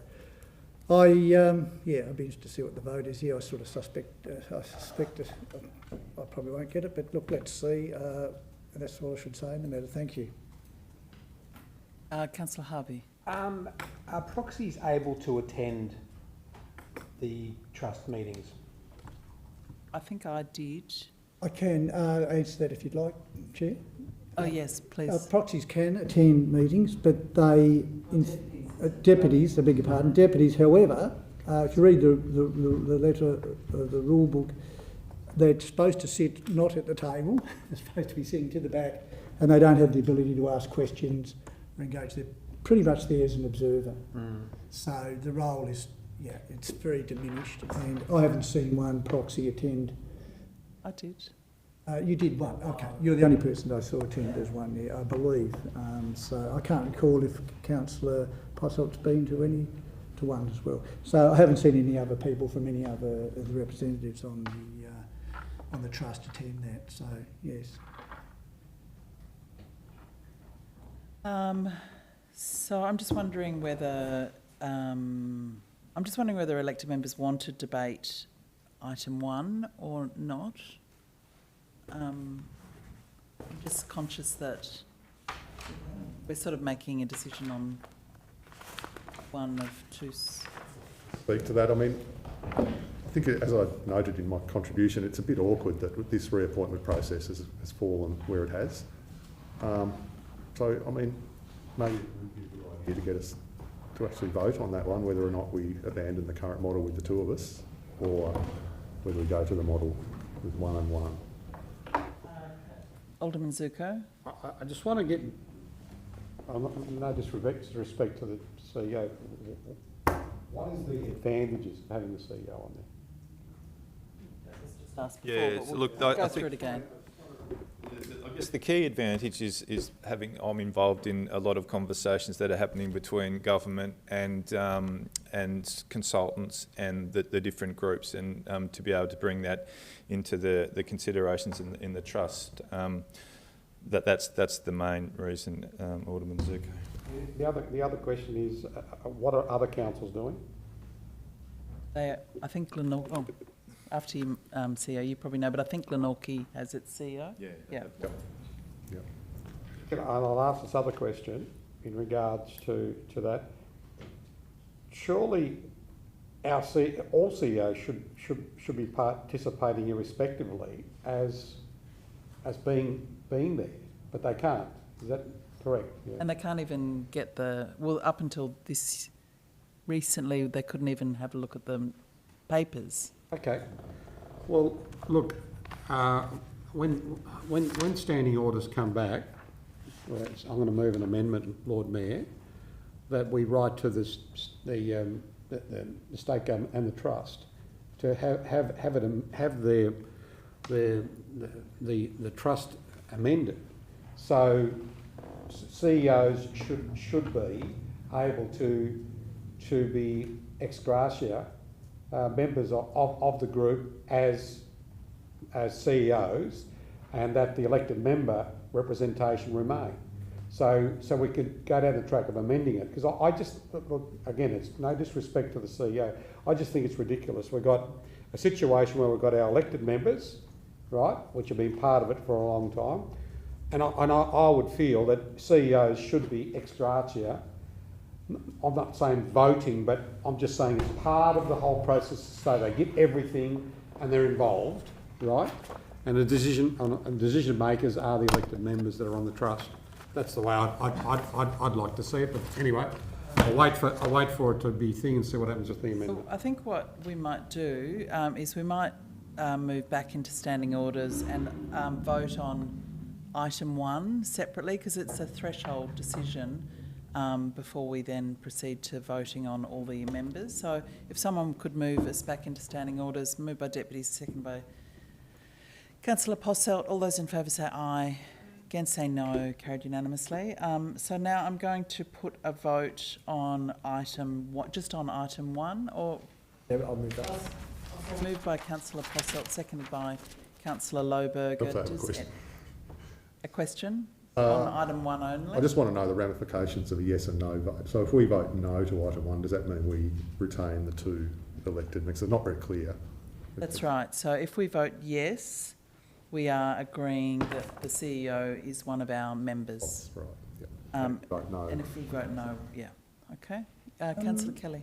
Can I ask the question for you, Chair? If the CEO wishes to be represented, should he not go in the ballot as well? No, I think that's a threshold decision. Lord Mayor, Would that be not fair? We're now voting on Nothing item is 1. CEO. Lord Mayor, Yes. look, You can do your pitch too. I actually think, and I'm just listening to the question that was just asked then, I think it's very, very concerning, and I'm not saying it's going to happen, but it's very concerning. I'm just talking about hypothetical. Like hypothetically, let's say there is a ballot, and we put a ballot up with the CEO in the room, in the public realm. Let's just think about, and say it's a no. I just think that's detrimental to the city and detrimental to our CEO. Like, if it's a resounding yes, that's fine, but I really would like to move the CEO's appointment into closed. I'm just concerned. I don't want to get a debate into the rights and wrongs of the CEO. I just feel uncomfortable with it. I'll see what the CEO thinks, but I think... I'm just feeling uncomfortable. I'll see what the CEO thinks, but I think what we're voting on is a principle rather than a sort of job interview. But I'll see what the CEO... No, look, I appreciate your concern, Alderman Zirko, on this one. Look, I think this is more about the situation as whether it suits us as a council in this particular body. I don't take it, if it was to be a no, for instance, I don't take that as in any way a reflection on myself or my ability to perform the role. It's more that the council would rather have the 2 elected members in the role, and that's fine if that's the way the council chooses to go. Councillor Posselt. Lord Mayor, it's interesting. We had this debate, I think, at the first council meeting after our formalisation council meeting, because this was recommended last time, but it was a director, not the CEO. And it was me that picked it up and moved the amendment that we retain 2 elected members on the same rationale that Alderman Zuko has just raised. If there's a vote, what do we do? I think that there's a little bit of a shift of the goalposts that's occurred compared to 3 years ago. Firstly, we've made a concerted decision as the council to pursue Hall Saddle with a fair bit of vigour. That decision was not taken then. In addition to that, the review of the mountain at the state level was not proposed or indeed complete. And I think that the trust is in a state of flux, and I'm going to just look over at Councillor Lohberger and see if I'm in the right kind of ballpark here. But I don't think anyone really knows what is going to happen with the mountain moving forward in light of the state government review. And I think having somebody with the expertise of the CEO on the trust at that time is probably quite valuable. Although the elected members on the trust convey the different sentiments of community and have things that they're really, really good at. They've got knowledge of the mountain, expertise in water, expertise in quite a lot of history of the mountain and the pursuits up there. I don't think anyone is as well placed at a juncture where we may see the trust dissolved or the trust turn into something completely different than the CEO, who sits in an executive management position. So although I was the point I'm trying to make is that although I was the person that moved the contrary motion just 3 years ago, I actually think that having the CEO in place at this point in time is a better decision than to have 2 elected members. Okay, I'm not going to suggest we don't necessarily need lots of further discussion on this, but Alderman Bloomfield would like to make... Oh, sorry, all I really wanted to say was to confirm Alderman Zuko's point of view, that I feel incredibly uncomfortable with this particular decision being made open. I would really request that we please move to closed. So that's a procedural motion, I think, to move that to the procedural motion. Look, it is, but we need to have a look at the new meeting regs about what we can and can't do in closed.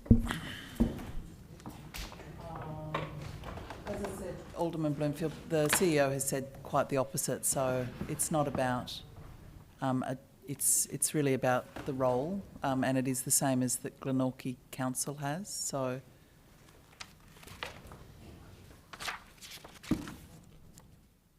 But we'll just see whether we can move it. We'd need a procedural motion to do that first.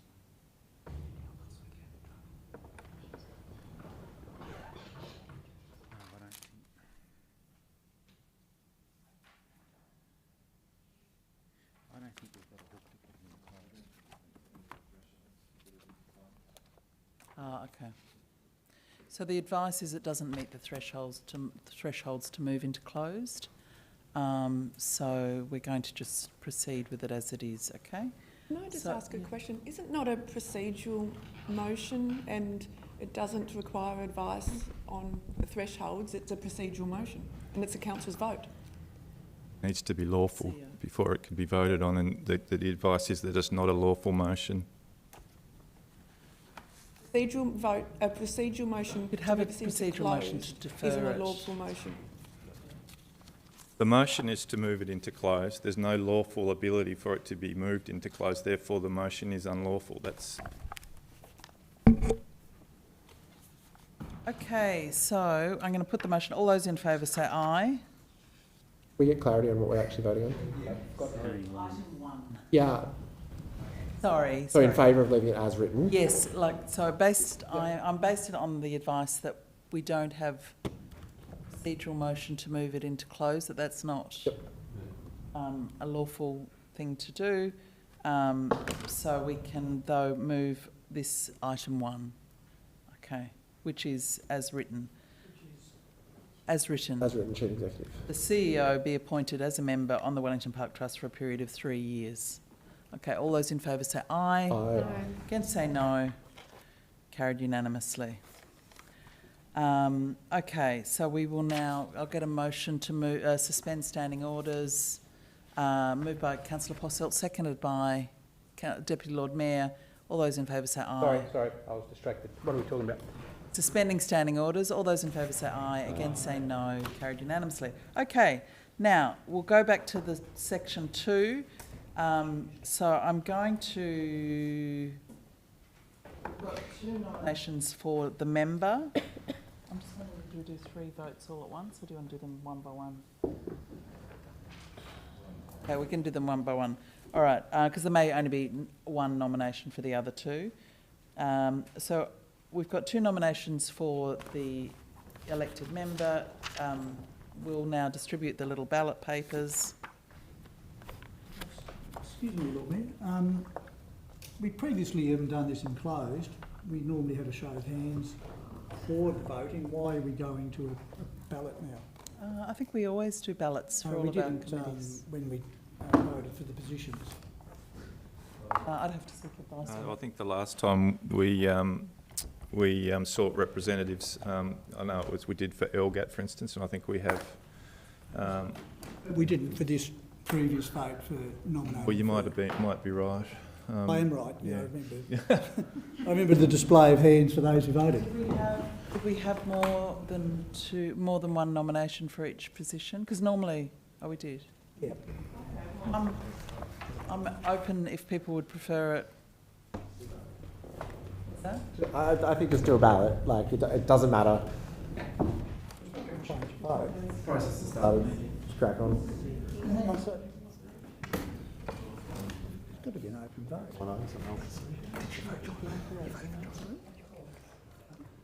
Private vote, secret vote. Yeah, whatever. No, it should be transparent. Well, are we voting in private? I just for the record, I'd like to state that it's not consistent. I mean, if I'm wrong, tell me. We do have a lot of ballots. We've had a lot of ballots over the years, but I can't tell you when we... Oh, it's okay. Lord Mayor, I move that we have a ballot on this. So that way, it's documented for this, we have a motion. we've suspended standing orders, so we'd have to... Oh, right, okay. I didn't realise that. Sorry. Lord Mayor, I just want to... sorry to bring this up. I've been trying to ascertain this in my head. Right?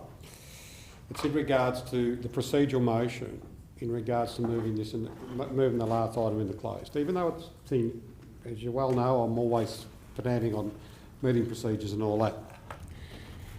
If you look at procedural motions, it says the following are procedural motions.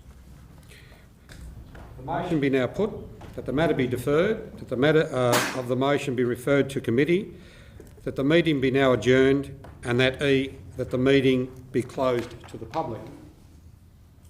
Right? Now, I'd like to understand how it was determined that under the procedural motions process, that the meeting, it's not the item, it's the meeting be closed to the public. So if there's a procedural motion put that the meeting be closed to the public, that means that there's going to be an item on that procedural motion being discussed in public. Now, I'd like to be advised as to why we can't move that the meeting be now closed to the public under a procedural motion that was put. Thank you. So, Mr. Young. All right, look, so I'm going to take you through Regulation 17 of the new 25 meeting regulation. So if you just want a second to Google that to follow me along, I'll slow up. So Alderman Zuko is right on the first part. In under 17.1, at a meeting, a council, and I'm quoting verbatim, by absolute majority may close a part of the meeting to the public for a reason specified in sub-regulation 2. So you can only close it if it falls out under sub-reg. Hang on, no questions yet, Councillor Elliott. Let's see where you are. So, you said, sorry, but I just want to follow along. You said 17 in the meeting regulation? yes, and there's 2025 ones, the new ones. Well, I'm on the current ones online in force, and 17, can you just repeat which 17, what, 1, 2, 3 or 4? So I'm talking about Regulation 17, sub-paragraph marked 1, which I just read to you, which at a meeting of the council by absolute majority, the council may close part of the meeting to the public for a reason specified in sub-regulation 2. I'm now going to go through the reasons under sub-regulation 2 and why my advice is that you cannot move this into the closed. So, 2. A part of the meeting may be closed meeting when one or more of the following matters are being or are to be discussed at the meeting. A. Personnel matters including complaints against an employee of the council. So it's not that. Industrial relations matters under B. It's not that either. C. Information that, if disclosed, is likely to confer a commercial advantage or impose a commercial disadvantage. It's not that. D. Commercial information of a confidential nature that, if disclosed, is likely to prejudice the commercial position of the person or confer a commercial advantage or reveal a trade secret. That's not it either. E. Contracts and tenders for the supply of goods and services or their terms, conditions and renewal. Or F, the security of the council, councillors, staff or the property of the council. G, proposals for the council to acquire land and interest in land or for the disposal of land.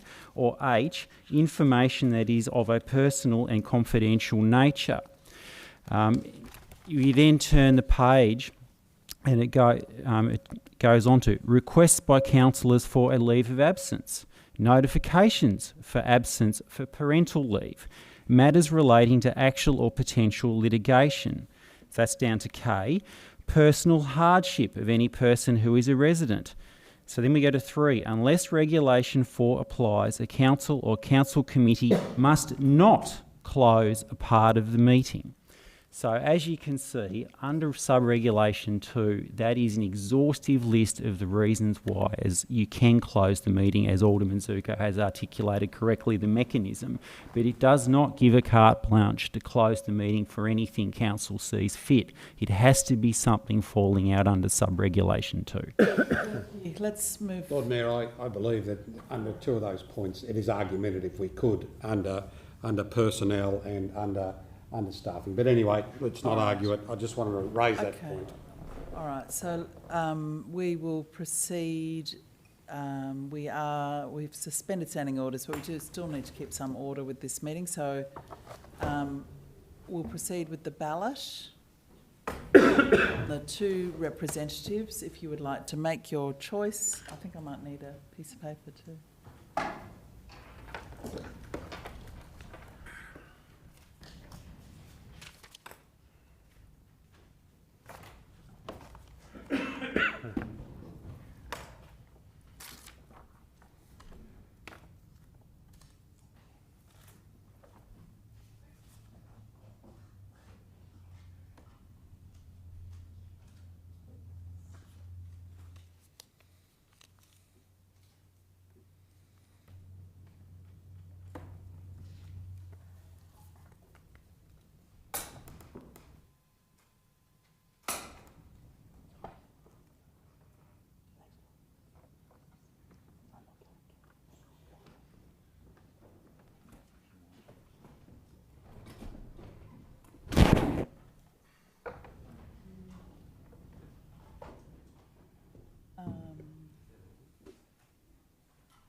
Wondering, while we're waiting for that, do we want to see if there's any interest in deputy members? Just any nominations for that? Maybe that one of the primaries wants to nominate if they're not elected. What was that, sorry? It might be that Councillor Layberger or Councillor Kelly wish to nominate. I understand, yeah. Are there any others? I'm just interested to know who else might be interested. If there's no one else, I will, but that's only if there's nobody else. Any other interest in the deputy roles? Lord Mayor, just to be clear for me, while you're counting votes, I've been asked to exclude myself from Wellington Park Trust as a result of some work I'm doing with user groups on the mountain, so I'm ineligible to put my hand up this time. So only really, we'll wait and see if the other... If I lose the ballot, Lord Mayor, I'll put my hand up. Councillor Kelly, would you be interested? I'd have to consider.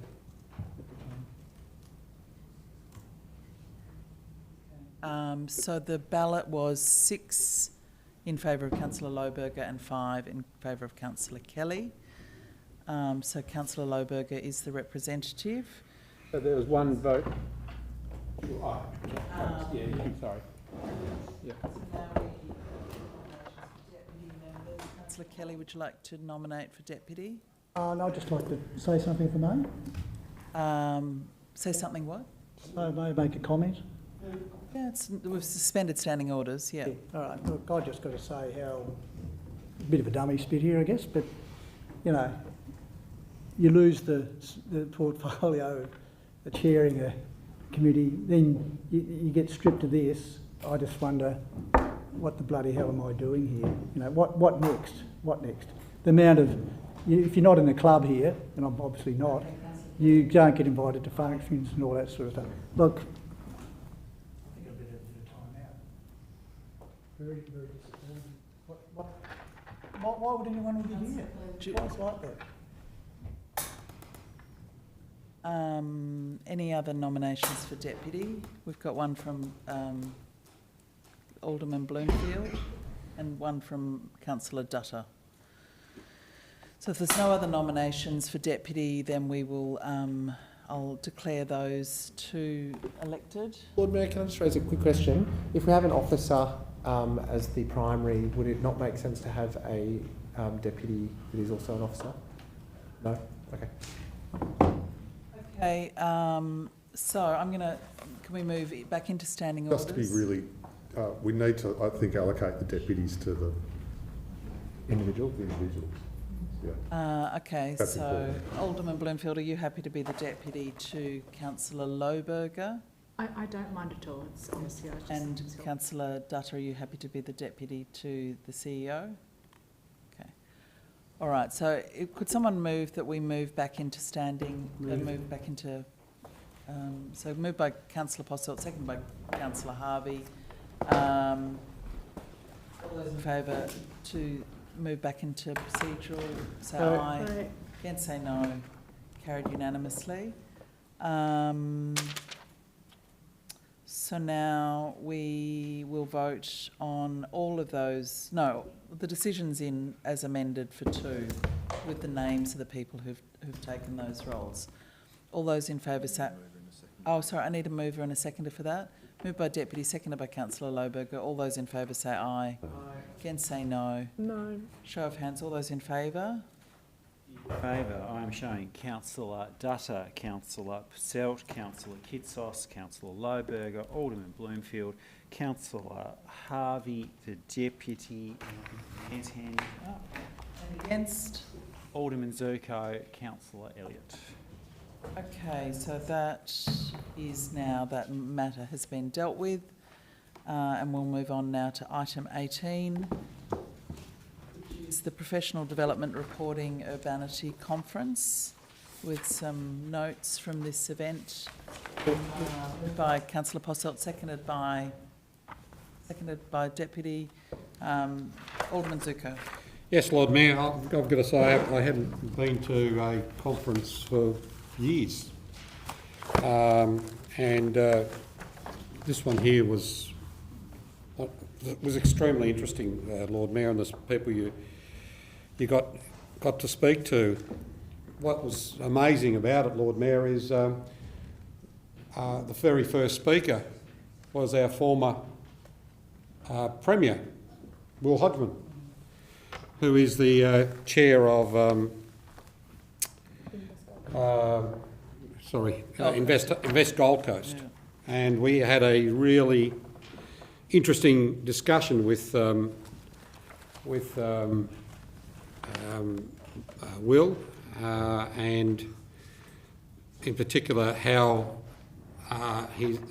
his board works with the council. It's actually a council initiated body. What was interesting, though, I've got to say, is how things are progressing, in particular on the Gold Coast and other places around the country. And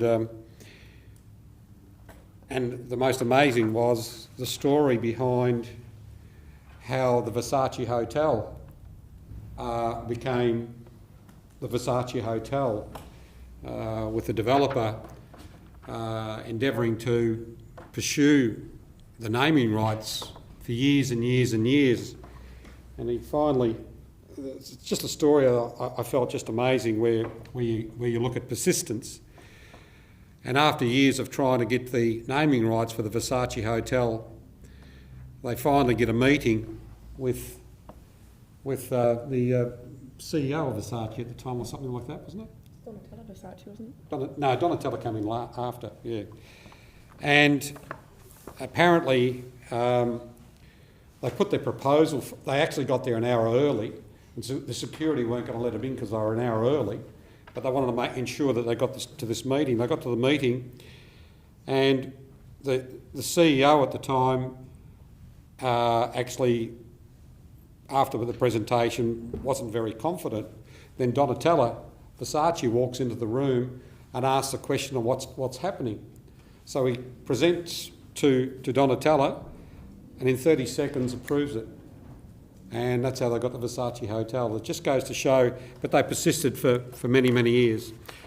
I've got to say, it was one of those conferences where you had to be there to actually understand the nature of what is going on, and in particular technology and the challenges, and in particular the housing situation. But all I say is development in Queensland is booming.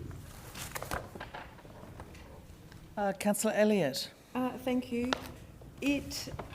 I often don't sign up for these sort of things and have low expectations, but I was definitely impressed by this. What I was impressed by was that the conference really focused on the green aspects, and so the sustainability side of things and the livability side of things, but with a development mindset applied to it. so that it was making sure that we can incorporate all these different approaches. You know, it was talks about, I thought of Councillor Harvey when I was talking about concrete and how much hotter cities are, and recycling technology, and but what really hit home was the lens that was applied was all of these things that the developers are doing that needs to make commercial sense. There needs to be some money in it, or it just won't happen. And the big thing that kept coming out was really around the partnerships. The developers there see the council there as a partner, and they work with them. And there was a lot of compare and contrast between what we've got here and what happens there. And the other thing that really struck me was as a developer, they need to have the scale. And the people on the stage were talking about how they were 1 or 2 dwellings can make or break a whole development. Like the council, they had put forward 34 dwellings, and they wanted to get it down to, the council wanted to get it down to 32, and that just would break the deal. So that there was a cooperation and a proactive approach to making sure the numbers stack up. So that's what really came through with all of this, is you can have all the sustainability and the open space and the green walls, the green roofs, but if the numbers don't stack up, you can't go anywhere. So it was really an impressive blend of those themes that we talk a lot about, but how to make them commercially viable, which I haven't seen done as well as this before. I won't go through the whole detail of the report we've put there, but like I said, I had low expectations. They were definitely surpassed. If there is an online version of this, I don't think there was, it would be worth the council looking at it, because I do understand it's an annual conference. I do urge others to look at it. Councillor Coates was the person that flagged this with us because he had heard good things. One of the other issues they brought up was, I asked some of the other developers in the room what challenges they were having in terms of the workforce. Were they able to get trades? They have the same material cost increases or challenges that we do. But I said, how do you go getting trades? And they said, not a problem at all. I said, how is that? Because we struggle. And I said, well, the guy or the girl that holds the stop and go sign is on over 100 grand a year. And the dudes in the management companies for the construction, they're quitting and going back on the tools because they get paid more, like 300 grand. And you drive around, part of this included site tours on both days, and we went around and looked at all the different developments that were happening. There was one 34-storey development that went from application lodged to approval in 7 weeks, so 49 days. But I did notice as you were driving around, there's all of the union flags all around the sites. So you can definitely see the massive impact that the unions have. But they're able to get staff because they pay them phenomenal money. So it really hit home that, and I know we have an item later on this topic, but Hobart has extra challenges definitely from the staffing point of view, because our wages are nowhere near that. So whatever things we can control, we need to take action on, because there is so much lure to go where there's big money to be earned. And I'm going to start turning signs for 100 grand a year. Any questions or further discussion on this item? Councillor Harvey. Thanks for your report. I really appreciated it, and I appreciated all the dot points you had, because I thought, these things are important to consider in all sorts of stuff. And going to conferences, I haven't been one through council. I've been to quite a number this year, but not any council ones. And they're always informative. It's great to get out and do things. I just wanted to pick up on one of the dot points. That's the waste to energy, and I just wanted to make a comparison with what Victoria's doing. So they've just allowed 7 new licences for thermal energy from waste, and they've set a cap on the amount of tonnes that they're going to burn in Victoria, and it's 2.35 million tonnes per annum. So try not to use waste to energy things in the sustainability side of stuff as well, because it's not. It's just burning all your waste. And one of my questions at the end is about this, but I'll ask you that later. But yeah, I think there's some good lessons and good learnings in all of these things. Important to go and look at what other places are doing. I think we do. I think our officers spend a lot of time at these sort of events, Would that be correct? I don't think we're heading at this one, no. But generally speaking, there's a lot of conferences on that our officers attend, so we are trying to keep up to date with, I think, what's happening around the country. I would assume that's the case. You got a comment? Lord Mayor, yes, both through conferences and keeping an eye on articles that are circulating so that we're up to date. Yep. Okay. No, but I appreciate the work you've put into this report, and I appreciate that you went off and did this conference, because I think it's really important to do those things. Further discussion? I'll put that. All those in favour say aye. Aye. Against say no. Carried unanimously. Item 19 is a motion from myself, so I'll just ask if the Deputy will take the chair.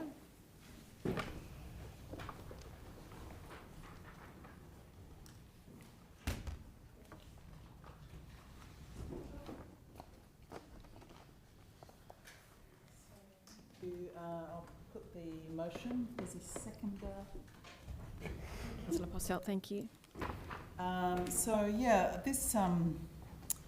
This motion really, I guess, came out of some recent high-profile discussions publicly about both the potential of inner-city sites and also stalled residential or cancelled residential developments in Hobart. Those two being the K&D site and a lot of public interest in the potential of the site and concern that the proposals that come forward may or may not include residential development. And then more recently, the revelation that the Macquarie Place development, which was approved by Council a few years ago, is not going to go ahead in as that project. Although those were really the impetus for this motion, this has been a theme that has been emerging for quite a few months, and I note that the council did have a housing summit at the end of last year, and it was very clear for the people that were there that there was definitely challenges with construction of residential apartments in Hobart, in Tasmania, and to a certain extent in some parts, other parts of Australia as well. But that we're focused on Hobart, and that the question being, the council has approved a significant number of inner city apartments. In fact, the council, the 2018 to 2022 council approved more inner city residential apartments than ever before. Largely because many proposals came to us in 2021 and 2022. During COVID, there was actually quite a lot of proposals coming to us for apartments, and that was probably reflective of the fact that people were thinking about living from different locations and moving out of capital cities. So we did approve a significant number of apartments, but some of them have been built, which is great, but some of them haven't. And as has been identified, this council is keen to see, we have passed our Hobart Central Plan, which very much identifies the strategic desire to see more inner city living, to have a more vibrant central business area, and to really create exciting parts of Hobart that have got a lot more mixed-use housing rather than just the car yard model, but that we're looking at using some of these really big development floor plates for the development of mixed-use proposals that include housing.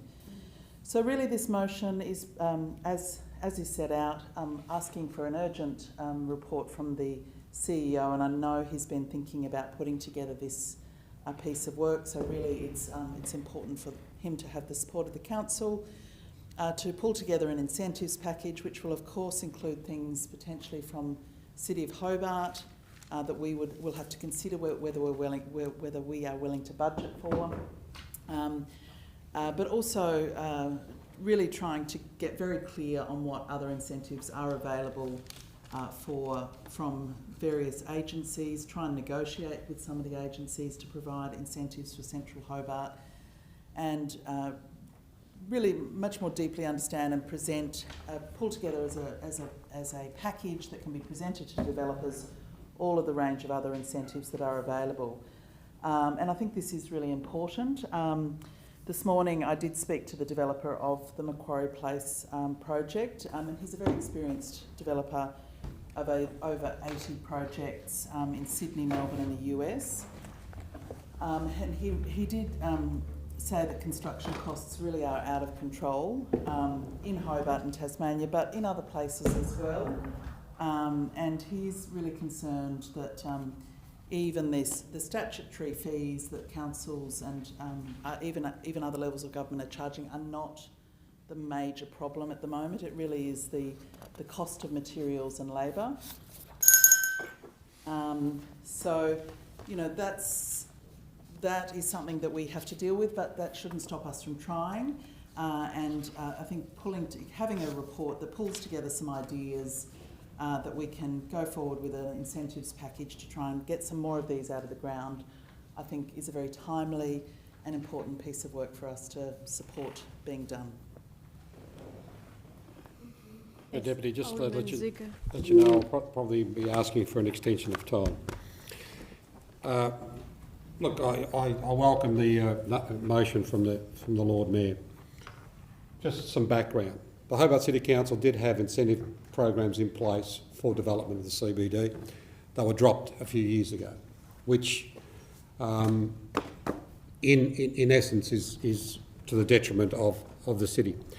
I fully understand, and I've spoken to quite a number of developers myself over a period of years in regards to what's been happening, but the issue of housing is not just most recent from the most recent housing summit.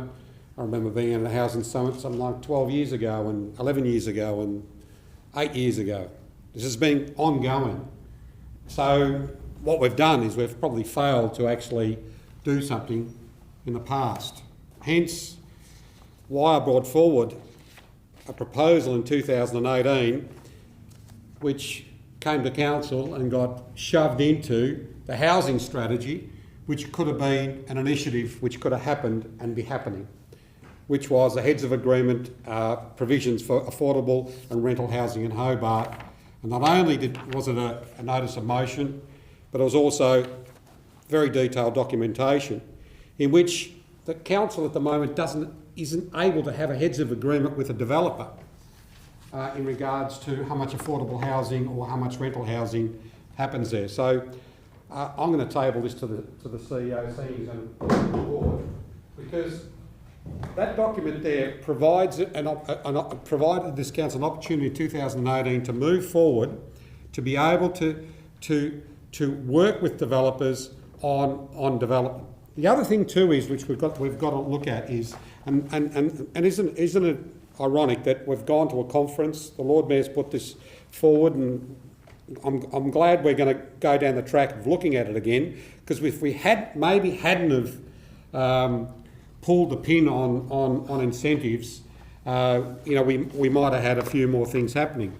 But over the time we've had the Gill report, the Lee Woolley report, in regards to heights. And in 2018, in December, there was a discussion of reducing the heights from the recommendations from Lee Woolley of 75 and 60 metres down to 45. This council actually discussed that at the particular point in time. And it's quite ironic, or we're very lucky that did not get through, because that is part of the problem. And I've spoken about density for 20 years. And in my document, I talk about density on a block of land. At the moment, 1,000 square metre block of land, because I don't talk about always big development, there's big, medium and small.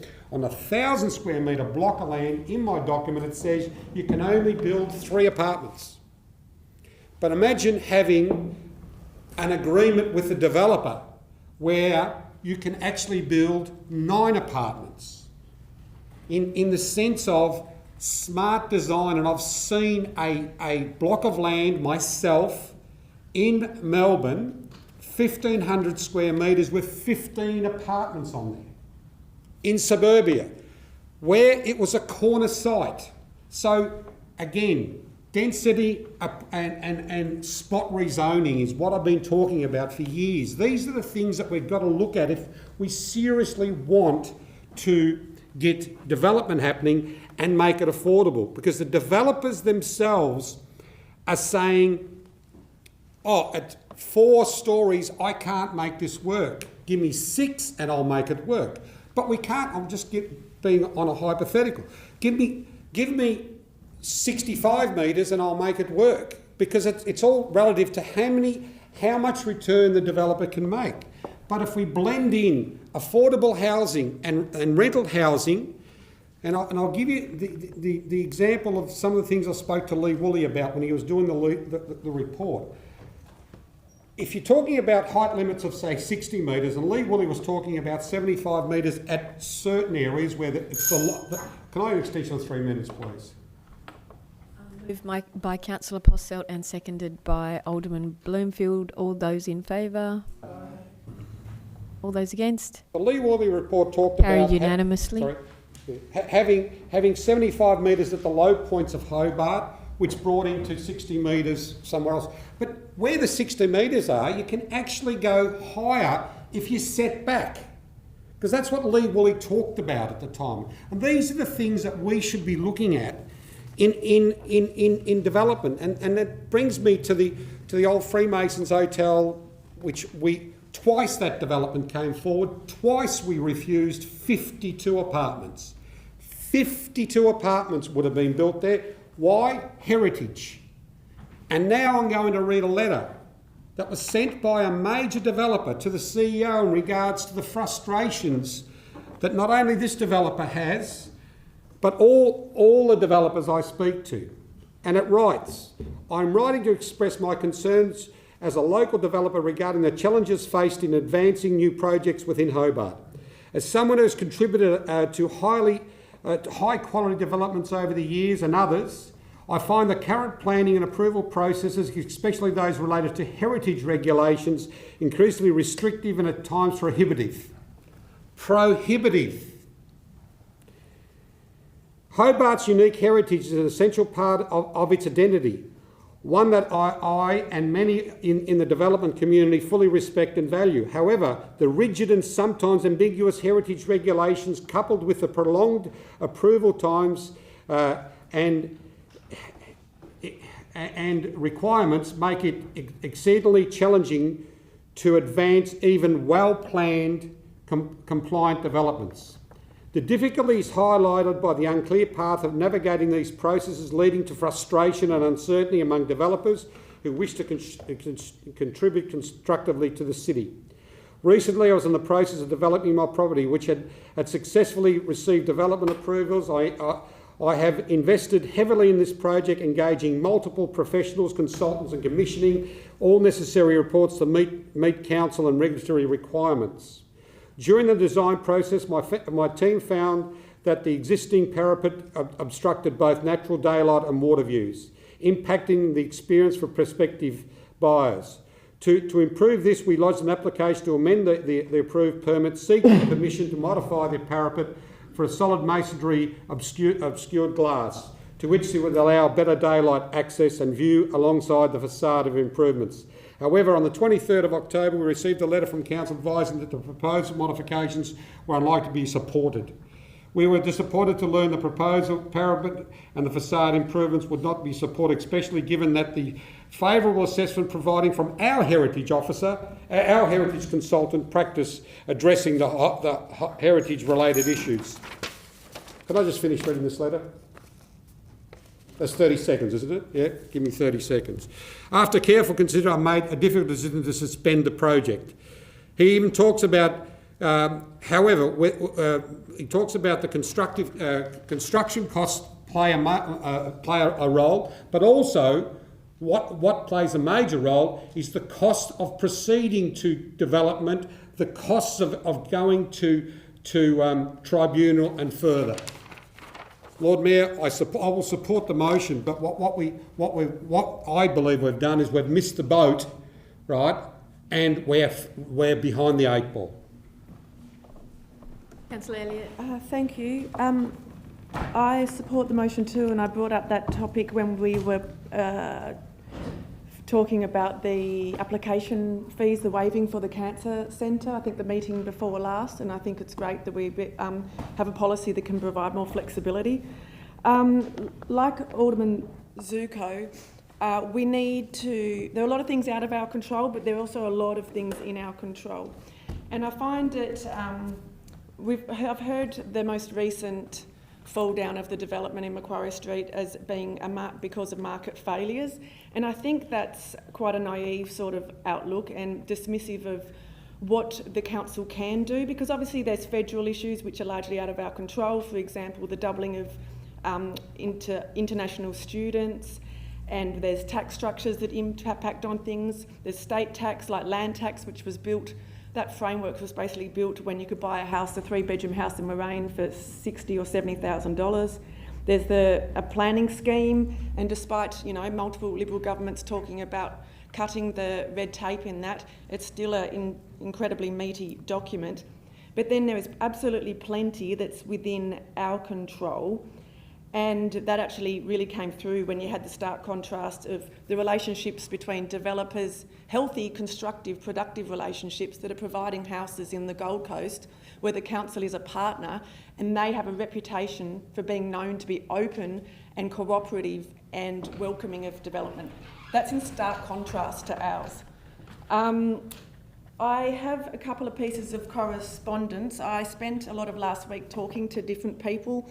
A lot of people who are very small-time developers, in inverted commas, and mum and dads who are just trying to go about their life, really. And I wanted to read a couple of things here because I asked for people for around examples of their experiences. And one I'll just read out here. And one of the common themes was around our plumbing area and what was happening. Because I understand that there's a legislative timeframe of 21 days where planning applications have to be considered within, and we seem to be not being able to meet that. So, for example, this person here, they applied for a plumbing permit in May. They didn't get it until the 1st of September. Our builders were calling daily for updates, left voice messages. The plumbing surveyor never returned my call, in bold and underline. This was a simple house build that had full engineering drawings and a hydraulic completed by Gandhi Roberts. There were no RFIs, were issues identified. Another one here refers to that the plumbing inspections now only happen between 9 a.m. and 12 p.m, and that this is an absolute joke, and it's the only Southern Tasmanian council to do that, and it's wasting people's time and money. They also say that this is making plumbers, the difficulty of working with our council, this is making plumbers inflate their prices to work in Hobart, anything from $3,000 to $5,000 because of the lost time and extra days. We literally have builders and plumbers putting a pain tax on our city and working with our city. When I was hearing this, I was just like, oh my gosh. I naively knew things were bad. I didn't realise they was as bad as they are. You cannot call an inspector and ask for advice. They simply won't answer the phone. And that was a common theme as well, that the phones just ring out. There was also the theme that, oh, I don't bother with Hobart anymore. It's too hard in Hobart. I'll go somewhere else. People are not touching Hobart. So we know about the applications that we do get. We don't know about the applications that are like, stuff you guys, this is just too hard. We don't know about all those ones. And then the peak body for architects in Tasmania. This letter's a little bit old now, but I'll just quote from it, and this is Australian Institute of Architects Tasmania branch. The general issues faced by members pertain to workflow of projects when the City of Hobart, especially in relation to DA approval, the City requests extensive service information, almost like equivalent to a building application, at the development application stage, which requires significant input from external consultants. Extension 3 minutes, please. Moved by Alderman Bloomfield and seconded by Alderman Zuko. All those in favour? Aye. All those against? By show of hands, please. All those in favour? In favour. Alderman Zuko, Councillor Dutta, Councillor Kitsos, Councillor Lohberger, Alderman Bloomfield, Councillor Harvey, the Mayor and the Deputy. And those against? Councillor Purcell. Some people really don't like the truth being spoken and undermining their little market failures mantra. Their difficulties in organising meetings and contacting the City of Hobart representatives, significant costs to undertake work, both at architects and consultants, at DA stage to fulfil council requests without any indication of what the outcome will be received. And it goes into concerns about heritage and how the Hobart decisions conflict often with the state heritage decisions. And I'm going to run out of time, but it also, architects finding it difficult to develop and design solutions or innovate. The perception that heritage officers are making subjective reviews of the design of buildings rather than applying the heritage framework. Conditions of approval made on documents which change the building form, detail and other impacts without any discussion. And a pervasive concern of our membership is that across these issues and examples there are significant delays, costs for the client. There's been multiple media releases go out from various players in here saying that, it's all rosy, it's none of the council's responsibility, it's market failures. And the developers aren't stupid. They're not going to say that this partly failed because of the pain of working with our council. The most recent development actually got a very smooth ride, admitting they had 37 conditions on there. But our backyard's a mess, our reputation is a disgrace. By the looks of it, we're not meeting timeframes. Let's tidy up our backyard because we can control that. Councillor Dutta, yes. Just a question. I have these very strong allegations, I think, with regards to plumbing. I just want to know, is that true that the council staff are not performing in that particular area? Are there statistics or evidence? Theo?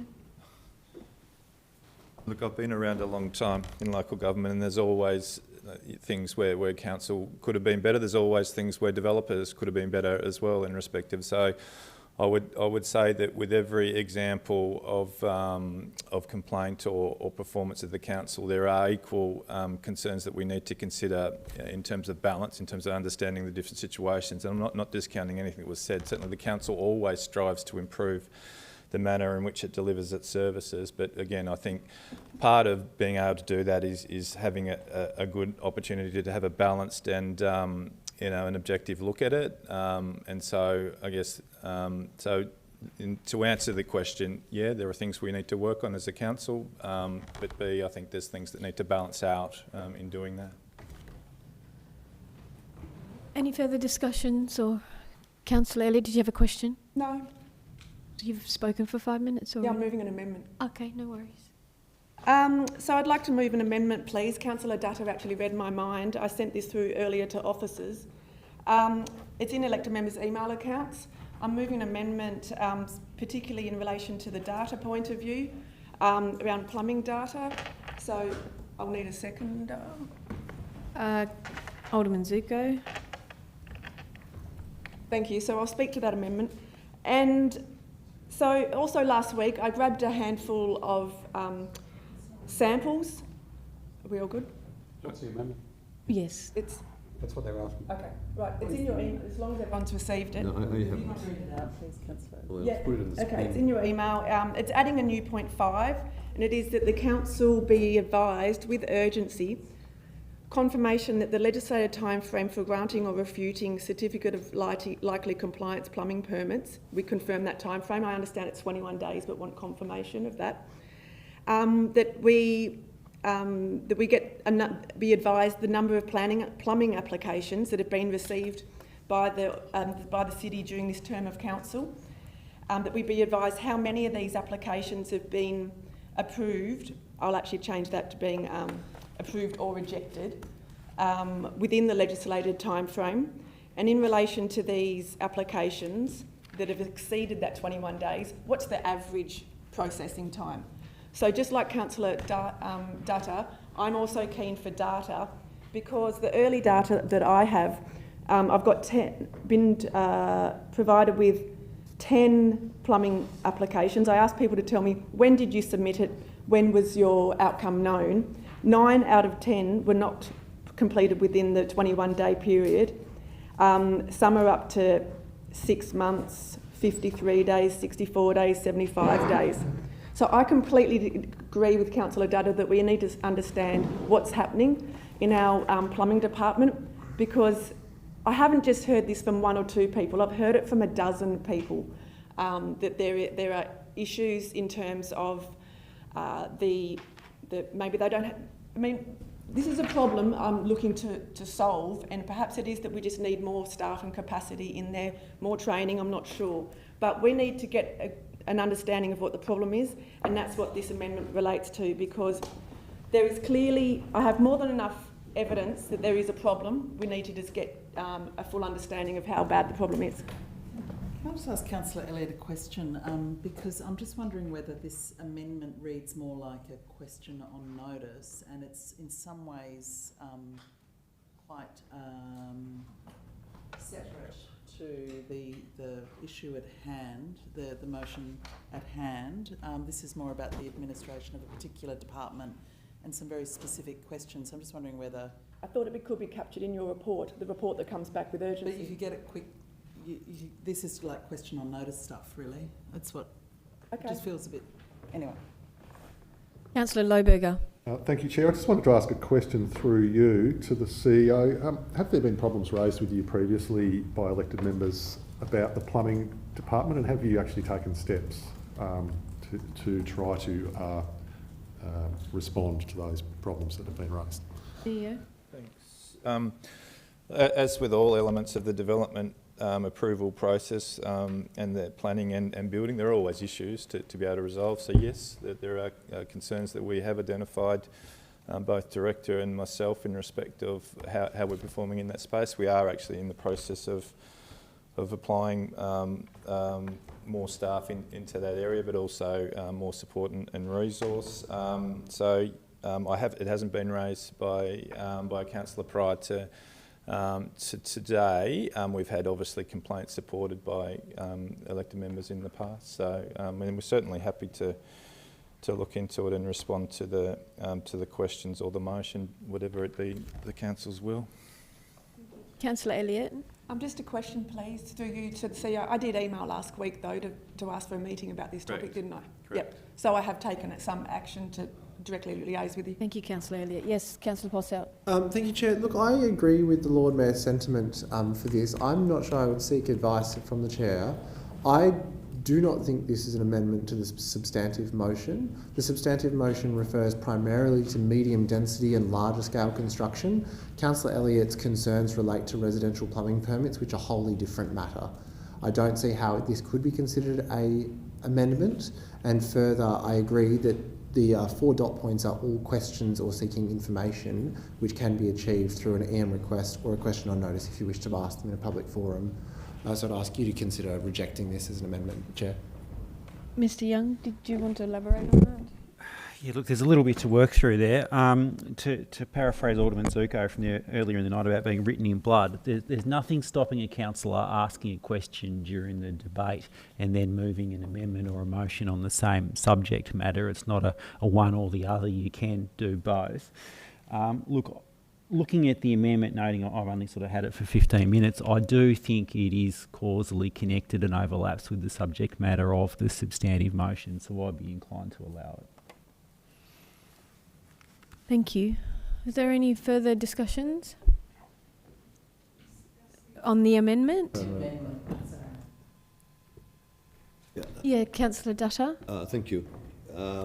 I do appreciate the questions, and I take it seriously. If these allegations are made, then it is our duty, I think, to look into the facts, the data, so that we don't just brush it aside. I think it is good that it's come to our attention. I don't want to accept it as gospel truth until I see the facts and evidence. And therefore, I think these questions would be more appropriate coming under questions without notice, and we can get the answers quite quickly. And therefore, for that particular reason, I don't think it sits well with the substantive motion. Thank you. Councillor Harvey. Yeah, thanks, Acting Mayor, Deputy Lord Mayor. I like the questions. That was on my mind as you were speaking. We needed to fact check it, make sure that these are issues that we know about, that we have data for. So I'm happy for that information to come to us, because I think they're valid questions, and I'd like an assurity that we are meeting all the statutory requirements like we've got for our housing, our development applications, where we know we have a high level of approvals and we have like 600 houses on the books waiting to be constructed, but the commencement is the problem. So there's the issue with building houses, one of the issues.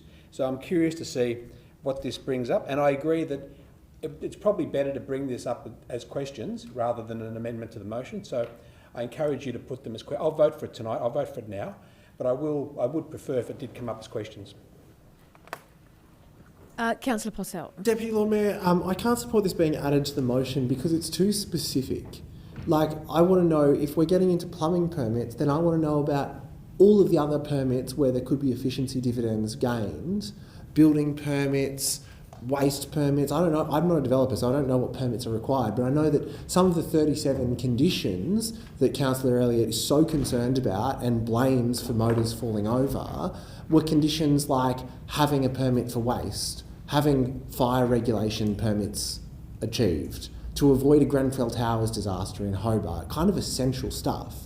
Now, if we want to drill down to one specific area where we've heard anecdotally in the residential market that we could do better as a council, that's fine, but it dilutes this motion and it doesn't talk to the broader question about how we can procedurally make these things happen faster. Everybody at this table wants these developments to get out of the ground.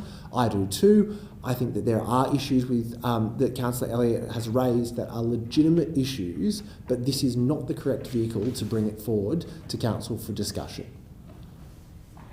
Any further discussions on the amendment? Councillor Kitsos. Thank you, Chair. I really like the questions and I think they need to be asked. I think it's an important topic, and I've had feedback on the plumbing section as well, and some of the delays that are being experienced when people apply for permits.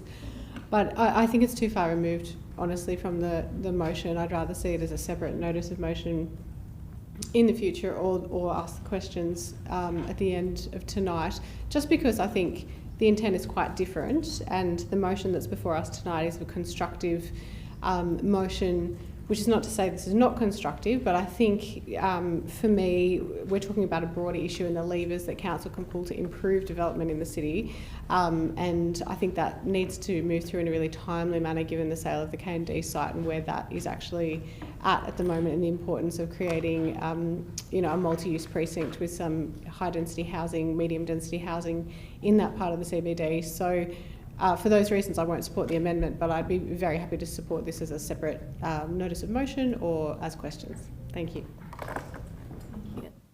Is there any further discussion? I just have a question, if that's okay, to the relevant director. Can you please just provide some confirmation of the legislated timeframe for granting or refusing the certificate of likely compliance for plumbing permits, please? Chair, I understand it is 21 days. Thank you very much for that. Thank you for confirming that it is 21 days. I'm just perhaps then wondering if we need that point 1 of this particular amendment. And maybe the mover of the amendment may consider removing that as we received confirmation. No, it's going to lose. Let's just put the motion, put the amendment. Could I ask it? Okay, don't worry. No, please go ahead. Yes, Councillor Harvey. Just to say, the confirmation of the legislation timeframes of granting or refusing, does that include stopping the clock? So if you haven't submitted all of your documents completely, or if there's a request for further information, does that stop the clock on the 21 days? I'm assuming it does. CEO, thank you. Well, no, it doesn't, in actual fact. That's when the clock stops, and that's where a lot of misunderstandings and confusions happen with respect to timeframes, not only in plumbing, but in building and in planning and in other statutory process where applicants may think that they've submitted the right information, but they may not have. The clock's been stopped while that, and so, again, this is where processes need to be reviewed and tightened up. So, so I hope that answers the question.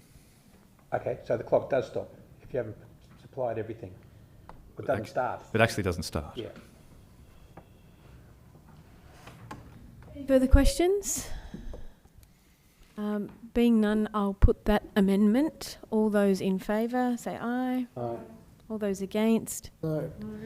By show of hands, please, in favour.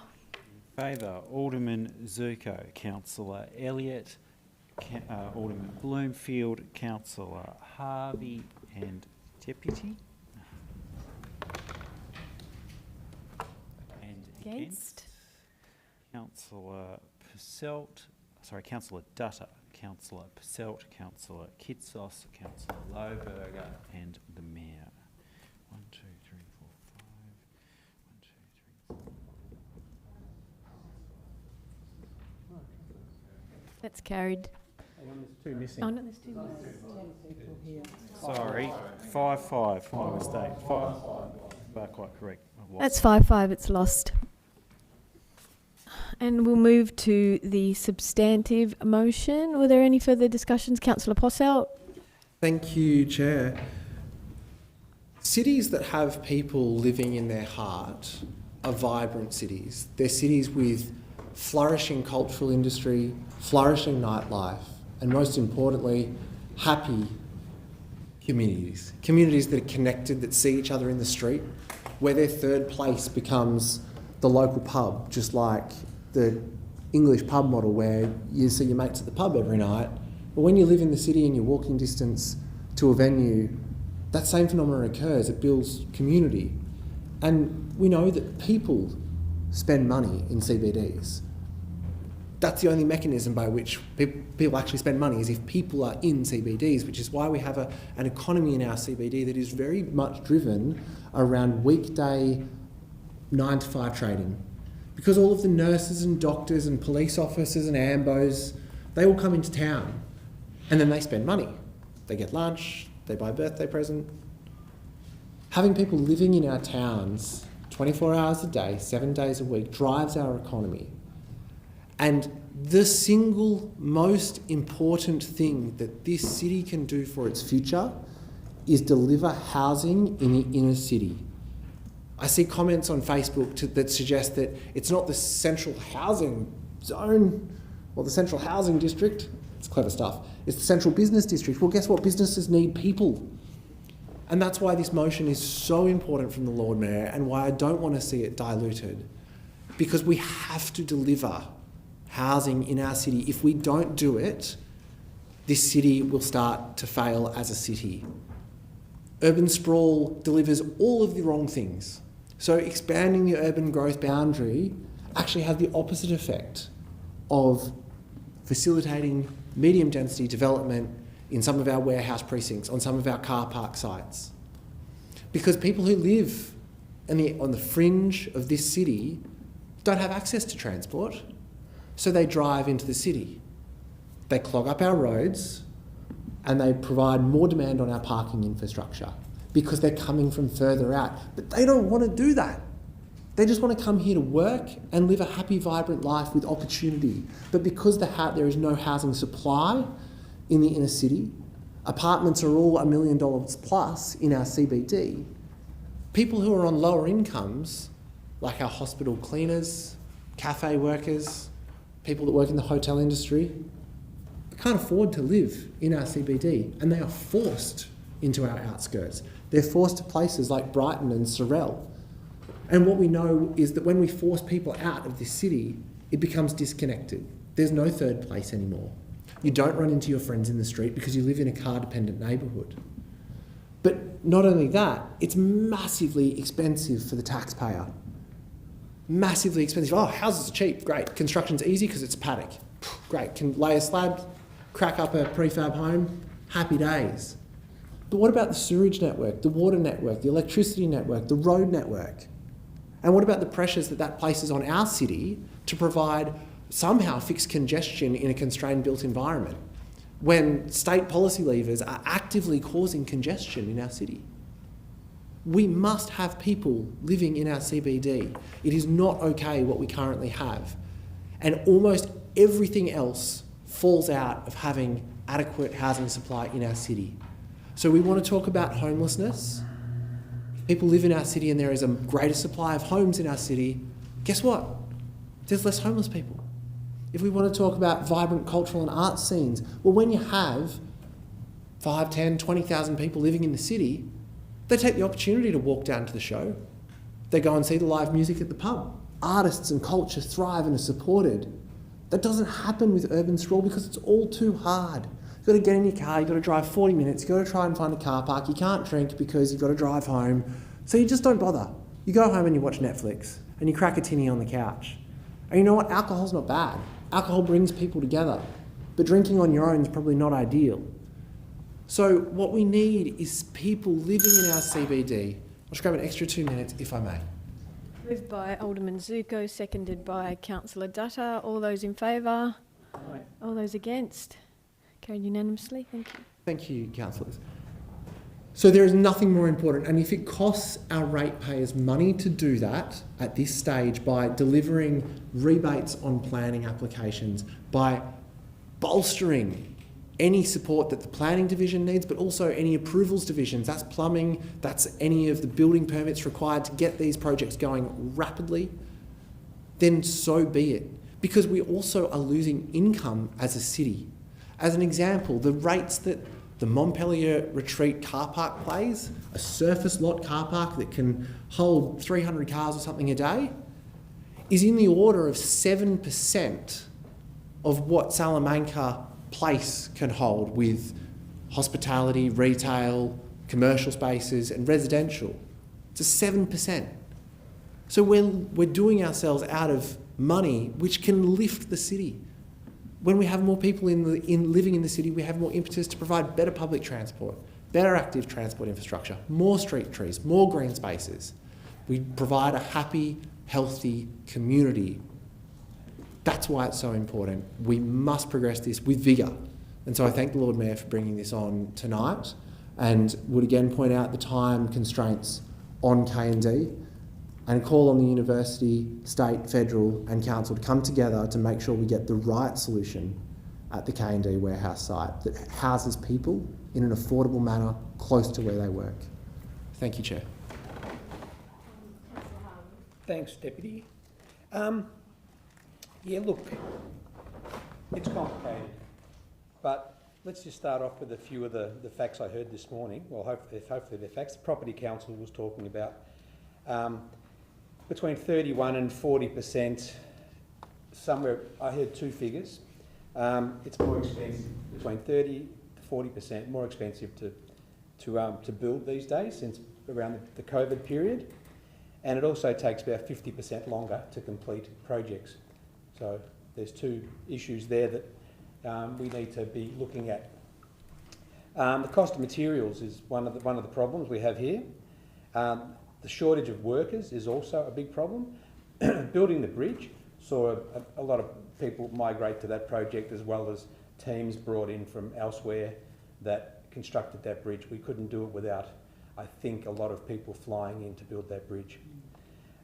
So those people have all left to go and build the next big project somewhere. Another interesting factor is increasing standards. And I note that the federal government have just introduced a suspension of the building code, which I believe it's weighed every 3 years, and then you've got to work out how many kilograms you're going to add to it, or grams. So they've put a suspension on that till 2029. The current updates will be included, but after that, it's going to have no updates till 2029 in order to stop confounding, I think, the whole issue of have you read the latest code. So that'll be an interesting thing to see. We've talked about development incentives, which I think we have used in the past, as Alderman Zuko has said, but that's another discussion, and that will hopefully be included in our overall report that comes to us. But I would like to just comment quickly on some of the projects that Hobart's been successful with, the Hobart City Council, and Alderman Zuko should be, I think, proud of this project as well, because he was one of the big drivers of it. And that was the Common Ground project on the corner of Barrack and Liverpool, which had about 80 cars. It was a car park which held about 80 cars. It still holds about 80 cars. However, it's got 50 units sitting above it. So that was a really great outcome where we gave up the air rights to an organisation to build 50 units on that site. That's a really good model, and I'll come back to that. There was also a UTAS. So we had a dirty old car park in Elizabeth Street that held about, 100 cars possibly.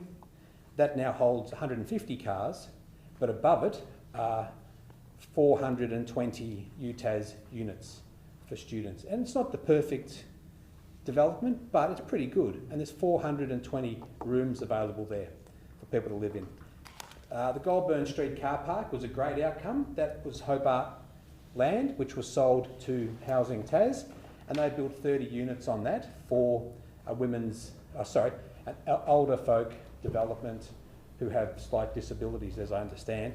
And then there was another women's accommodation, which has 10. So in total, Hobart has supplied the land, either through air rights or direct sale, for 510 accommodation units in Hobart. So that's something Hobart can be pretty proud of, I reckon. So when it comes to the K&D site, this is a really great city shaping opportunity for, I think, a mixed-use development with housing, but we'll see what happens. It's an ongoing discussion. I think it's a moving feast, to be honest, in what's going on there. Everyone's interested in it, and there's lots of conversations going on. And if the housing component for Mac Point, which was a really dumb decision to build housing at Mac Point, if that money could be transferred towards something more exciting than having an isolated block of housing in Mac Point, which just from planning perspective made no sense, if that allocation could be transferred to somewhere more sensible, that would be fantastic. We've also got the strategy, our urban growth strategy, which I think is it's 70-30 split between infill in the city and greenfield. Through you, Chair? Through Chair. Yes, I think so. Okay. And a lot of work's gone into that. Okay, can I have 3 minutes too? Moved by Councillor Posselt, seconded by Alderman Zuko. All those in favour? Aye. All those against? Carried unanimously. So we have plans, we have areas where we would like to see infill in Hobart. And that's, what's the plan called? The urban growth? The STRILIS, the Southern... Regional Land Use Strategy. Yep. Okay. So we've got all the plans we ever need. And, okay, the next point I'd like to make is, I'm going to say it, the rail corridor, which I think has 30-odd plans about what to do with the rail corridor. And what have we done with the rail corridor? Not very much. And there's been missed opportunities all the way along it when land was going for a relatively, low price. However, most of that land along the corridor has been banked. And we won't see much development there for a number of probably decades because people have to finish doing their developments in North Hobart around the city. And, the land out there is sadly, I feel, scheduled for down the track. So we'll have to wait. I'd also like to acknowledge some of the work that Cassie O'Connor did when she was the Minister for Housing. And there was a number of fantastic projects that were delivered. One was the revitalisation of Queen's Walk, which used to be called Stainsforth Court. It was decanted, modernised, and now it probably needs renovation again now after 12 years or so. The Hopkins Street development, fantastic development, multi-residential on a car park. The Trinity Hill site in North Hobart, fantastic development. And also there was the Brisbane Street development, which is one of my most favourite developments. It was removed, deconstructed, taken up to Mount Nelson, and they built the Sustainability Centre from all the materials from that site, and now has about 30 units on it. So I'm not sure who delivered that one, but it's a fantastic development. So where am I heading with all this? I'll throw in tiny houses. I've just noticed in Canberra there's been a project to give people money to design and build their own tiny houses, and then where do they put them? I've had this question numerous times. We call them ancillary buildings. There's an opportunity to have a lot more of those in backyards. We've just got to chill out about it to some degree.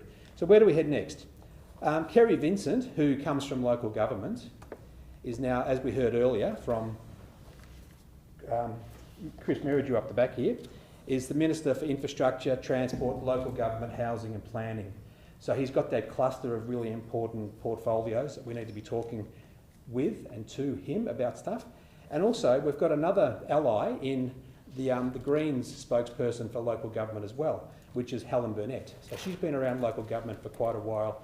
Her and Kerry know each other very well. And then Vicar Bailey has the housing portfolio, which I think should have been combined with the local government portfolio. But anyway, but what I'm, is that a ring? 30 seconds. What I'm proposing, as I think Mr. Merridew suggested earlier, was we do have a bit of a meeting with the Minister and we call in the other spokespeople for the Greens, which would be Helen Burnett and Vicar Bailey, and I'm not sure what's going on in Labor, whether anyone's got a portfolio yet, a shadow portfolio. So I think that's something I'm going to suggest. I'm not going to move an amendment, but I would like to see that occur, because I think if they can't contribute to getting things done, and also I'll finish finally on the what was it called, the housing summit. I appreciated it, and I look forward to the final report that comes from that as well, and whatever comes out of this motion tonight, along with the officer's recommendation. Thank you, Councillor Harvey. Suggestions. Thank you. So you just take that on board, CEO, instead of Councillor Harvey moving that as an amendment? I'm not moving it as an amendment. Yeah. Won't move it. Yeah. Meetings with the Minister at least. And, well, sorry, just to clarify, it's not just the Minister. You know, if we want to have a collaborative government, then let's. Thank you, Councillor Harvey. Thank you. Are there any further discussions? Yes, Alderman Bloomfield. It's been interesting to see where this debate's kind of gone, to be honest, because ultimately we're looking here at supplying incentives and so forth, but what we'll be offering as incentives will be chicken feed to the costs that have been identified as being prohibitive. Mm-hmm. So even if we give up more ratepayer money, we're not really going to get necessarily a return. So that actually concerns me quite a lot. Because, for instance, with this proposal, do we actually have any dollar value that we think it's going to cost us? Is there any expectation? Did we have one for this? Yeah. Not yet. Oh, not yet. Okay. Because just keep in mind that based on last year's figures, if we give up $1 million, or what was it, $1.08 million, that's actually 1% of ratepayers' rates. So it's really important that we are very careful with that. And in particular, if we move away from commercial use to residential, we're actually going to be taking less as well. So we are looking at converting, not really like for like at all. The other problem that I have with some of these grand ideas is that it is a city. It is expected to be designed around business function. And, yep, I hear people say already... No, I was enjoying my tea. But I would suggest that when we look at planning, we need to look at the use. And when we look at saying, well, we'll throw a whole heap of students into an area, well, students don't have money. They won't really be going to spend a lot in the area. And when they work, they're only going to be substantive. They're not going to be substantially spending. The people who spend work in the hospitals and so forth, but they won't be the people that we're looking for in affordable housing, because they won't meet the criteria. So therefore, if you're looking at pushing into affordable housing, we're not actually going to be attracting the golden egg that we're asking for in the city. But the other thing too with this is that if we really want genuine change and genuine advancement with accommodation and building, then we really need to start looking at what actually goes into these buildings and so forth. Because if we were to, say, push a change of use for the K&D building area, then there's an awful lot more than just whacking up a different type of building on the property, because we have to look at the sewage and water. That would have to go from your basic standard requirement. They've only probably got, 15 toilets there, but if you put in 50 different buildings, there's an awful lot more sewage required and water required. You're going to have different stormwater capacity requirements, substantial costs there. We're going to have electoral load. That means that we're going to have to actually change the way that's done. That's substantial as well. Gas and hot water services may need to be supplied well in addition to what would actually already be there. And then there's waste management. How will that be handled? That's substantial too. And that doesn't even count towards lifts and fire systems potentially if we are going for a multi-storey building. So there is an enormous cost if we want to convert this to affordable housing and change of use and all the rest of it. And it still has to stack up. How's it going to stack up in an environment where we are paying 300% and 500% more on materials to actually do this work? The market forces tell us all that this is not the time. And we have to be patient, and we have to effectively allow the market forces to do the job that they are there to do, which is to find the best buyer for the best type of project for that area. And I have another question as well, because how frequently, I mean, we talked also earlier about the number of conditions that planning put on for building projects. Now, I would assume that all those conditions are to establish that the council therefore only approves things that meet planning. Okay, that's what I'm assuming all those different conditions are put on there for. I'm assuming it's not because it's some higher standard, it's simply the standard required by law. But then on top of which, for those who don't quite meet the grade, they come to us, and we only ever see those that are actually either pulled out directly by us or they have been identified as an issue. May I have 2 more minutes? I don't need long. Moved by Alderman Zuko, seconded by Councillor Dutta. All those in favour? Aye. All those against? Carried unanimously. Thank you.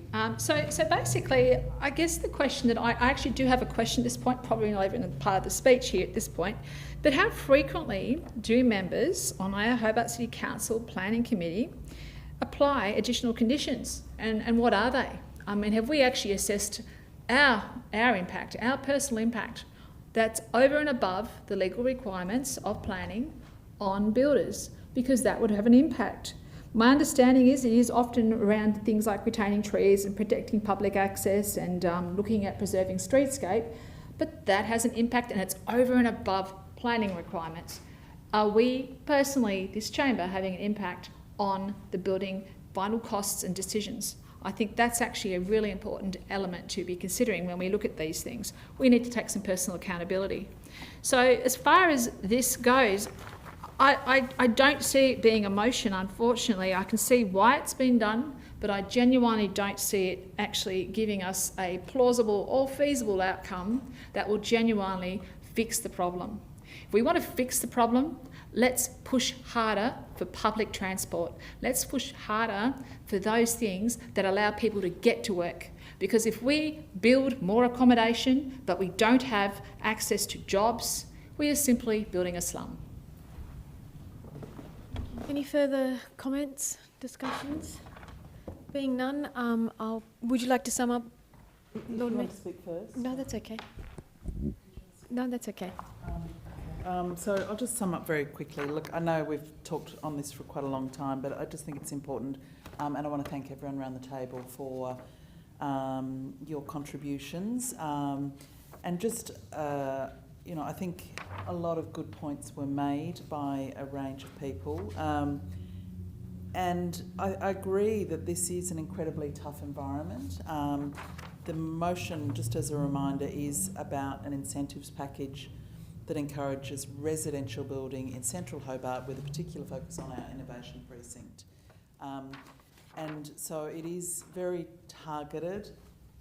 The idea of an incentives program is that it is transparent and it's very focused on residential developments. And that is different to previous incentive programs which were around when I was first elected to council, and they were controversial because they weren't transparent. There was a lot of controversy around Maya, for example, getting particular incentives. But the idea behind this is to be really deliberate and very transparent about the kind of things that we will support, the things that we won't.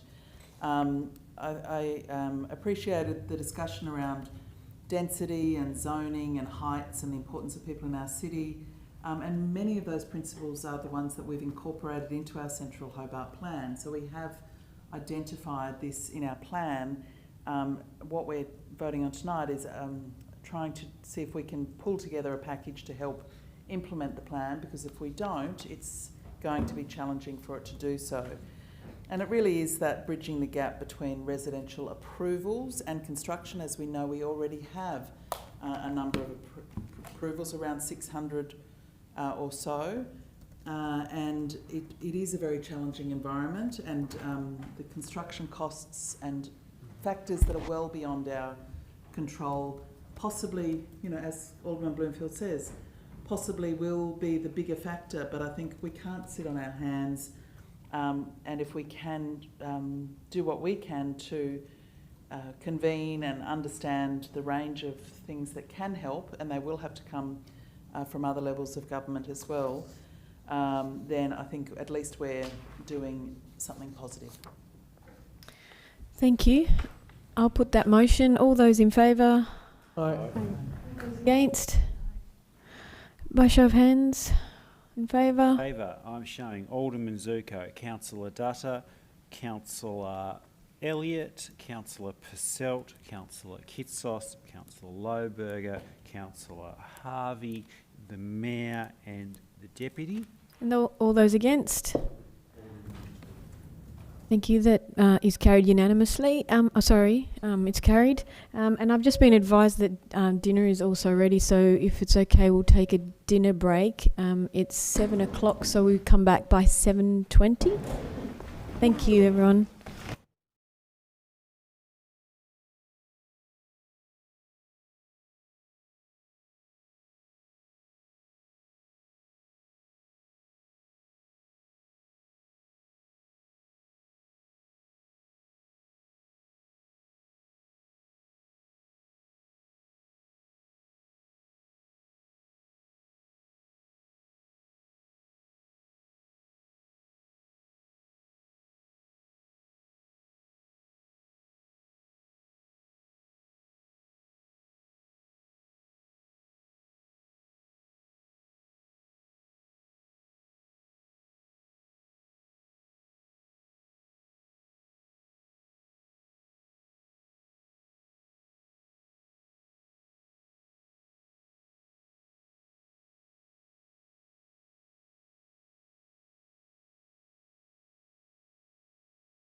members, so I'm going to restart the meeting. We've got our quorum.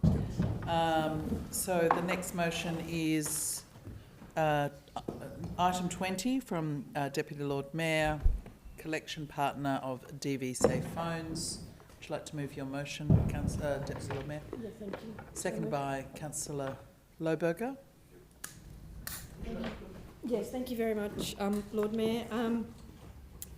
We have 3 points there that I'd actually like to move, and I won't read it. It's there for everybody to see, and essentially it's about DV Safe Phones, which is a national Australian charity founded in 2020, and they collect and refurbish and, of course, donate mobile phones to survivors of domestic violence and family violence as well. I would like to note that the administrative advice as well, which I'm encouraged to read, is that the intent of this particular motion of mine is supported by Waste and Circular Economy team and the Community Programs team, and the potential of installing the boxes for 4 different points in the city of Hobart, that being the Customer Service Centre, Town Hall, Mather's House and Youth Arc. So thank you, and I put the motion. Okay, is there any discussion? Being none, I'll put that. All those in favour say aye. Aye. Against say no. Carried unanimously. Item 21 is a motion from Councillor Elliott, Artificial Intelligence in Planning. Councillor Elliott. I'll move the item. Thank you. This item, it's been something I've been interested in for quite a while, but it also hit me that I need to get it officially on our radar as part of the conference we went to in Urbanity. We had a presentation from an expert, I guess, in the AI field, and it was really well contextualised for the planning focus of the council, and it really hit home how important predictability in planning is for developers, and that's the theme of tonight, clearly. And the motion, point number 1 asks the Chamber for its high-level endorsement that we pursue AI, well, we pursue investigating AI specifically for planning applications. This isn't, my motion doesn't relate to the use of AI organisation-wide. It doesn't relate directly to our cyber strategy. It's saying that we as a council recognise there could be significant benefits for the use of AI in assessing planning applications, and we want to be kept informed about that. Point 2 asks that the officers bring us back a report, and I've got the high-level dot points there. I do note that the admin response provides some limited information under the report headings I asked for, but what I was looking at more in terms of when I say that the report includes the current situation and what, if any, feasible options are currently available or are likely to be available in terms of, sorry, my agenda's just closed and refreshed. I'm hoping the report can come back to us with some thinking outside the square, really, because obviously the development or the use of AI would not come cheap. And I was wondering if the officers might say, well, one option would be that we talk to LGAT and LGAT coordinates it, or that we partner with another big council, we talk to Launceston, or that we contact all the other councils or LGAT, and perhaps that each council could contribute some money to a central pool of funds. So I was after something more sort of about potential future pathways, because I don't think it makes sense for the council to embark on this in isolation. I think it makes sense for it to be done in a more shared way, because it would be a silly thing to have 29 of the same things. But this is really a preliminary motion, so I'm going to have a cough. It's a preliminary motion to put on the table that AI in planning can bring great things. I know that there's capacity issues in planning and there's potential for that to alleviate it. I won't go into all the detail that's in the motion, but I ask the council to support this because it is something that we, I hope, can be united on and share the benefits on. and that we keep in regular contact, you know, like 6 monthly, we see how this project or this future pathway in technology is progressing. Thank you. Any discussion? Councillor Kitsos? Oh, Councillor Kitsos? Thank you, Lord Mayor. Oh, look, I thank Councillor Elliott for bringing this motion tonight, because AI is certainly a fast-moving space that's just changing by the day and being integrated into all sorts of workplaces for all sorts of reasons. I do have a few concerns about AI, which I think are worthwhile mentioning. So I think transparency and accountability are problematic with AI. So they're often opaque. We don't quite know how they make decisions. We are open to bias and equity issues with AI, because we know that there are countless global examples that AI often entrenches existing inequalities due to the data that we feed these large language models. So I think that's something that we need to keep in mind, particularly with replicating past mistakes that may have been human corrected but not corrected into the algorithms or into the AI model. And I think one of the things particular to planning is that we need to make sure that we don't erode community trust in the planning authority as a community-driven, people-shaped committee where voices matter. We don't want to have a case where this kind of decision-making is overtaken by AI. But really what I wanted to get up and say is that I feel like this work is quite operational to the council rather than an elected member issue. And I feel like the officer response is very comprehensive and illustrates just how much work is ongoing in this space. So to me, this motion tonight is a redundant motion. Let me just read some of the officer's report. So the current use by the City of Hobart, as per the officer report, is that we have already begun to use AI in its planning processes, and that we're using it in 2 ways. So we're using Microsoft Copilot to help summarise representations, and Microsoft Copilot has a number of other day-to-day administrative features as well, which are certainly handy from that perspective. And then in addition, with the more complex planning matters that are reflected in Councillor Elliott's motion today, I think that it is well covered. So there's a plan in place to look at the feasibility of AI applications for planning, of the document processing and validation, the customer service automation, the application and triage of referral and management, and the geospatial analysis and data analysis and interpretation. There's even a plan here that goes step 1 to 3, which step 1 is current, which is deploy Copilot for productivity. Step 2, identify broader AI cases. So to me, this step is particularly important with the things I referenced earlier in my contribution, in terms of making sure that we are aware of AI's bias and AI's opaque, I was going to say opaque transparency, but you understand my meaning. And then prioritising use cases. So that goes all the way out to financial year 26-27. So I really feel like this is being dealt with really thoroughly within the organisation, so I won't be supporting the motion tonight. Councillor Lohberger. Thank you, Chair. And thank you to Councillor Kitsos for that contribution. Look, I also have a few concerns about this motion based on the fact that it does appear that the staff are actually doing the work already, so it's superfluous. I do have a bit of an issue with AI as well, given some of the incorrect artificial intelligence answers that are effectively forced on anyone who uses Google these days. I am actually very cautious about AI. So look, I welcome the fact that the staff are already looking into it and that there is already information coming towards us, but I will be voting against this particular motion tonight because I do feel it's superfluous. Thank you.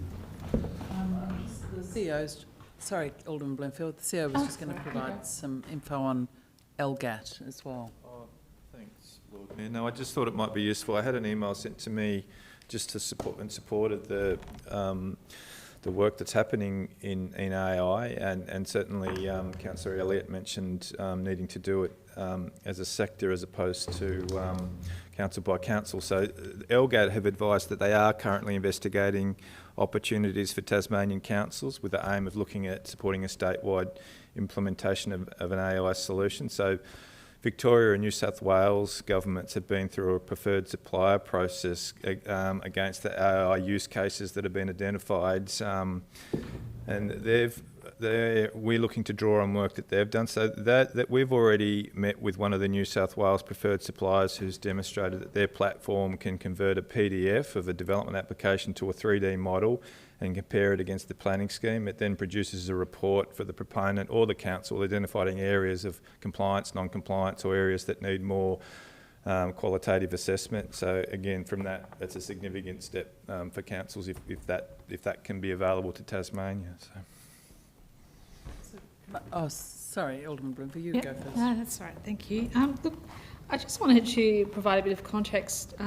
It's all very well saying this is a superfluous requirement, this motion, but ultimately what this motion is doing is it's applying a little bit of leadership and displaying the fact, or identifying to the public the fact that AI is very much prevalent in our council and within the workplace.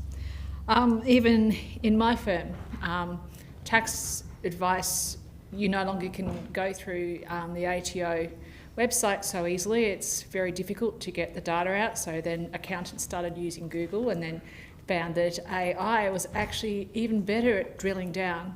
It doesn't mean that you take the data as said, because the really cool thing about AI is that you can actually indicate that supply me the advice and give me the link where you got this advice from. So you can identify the quality and calibre of the advice supplied by AI immediately with identifiable links. So it is something that it should be on the table. It does save a lot of time, and the accuracy and availability of data has increased enormously as a result. Still have to take it with a grain of salt, and there are some questions that simply will not fit, and those are the less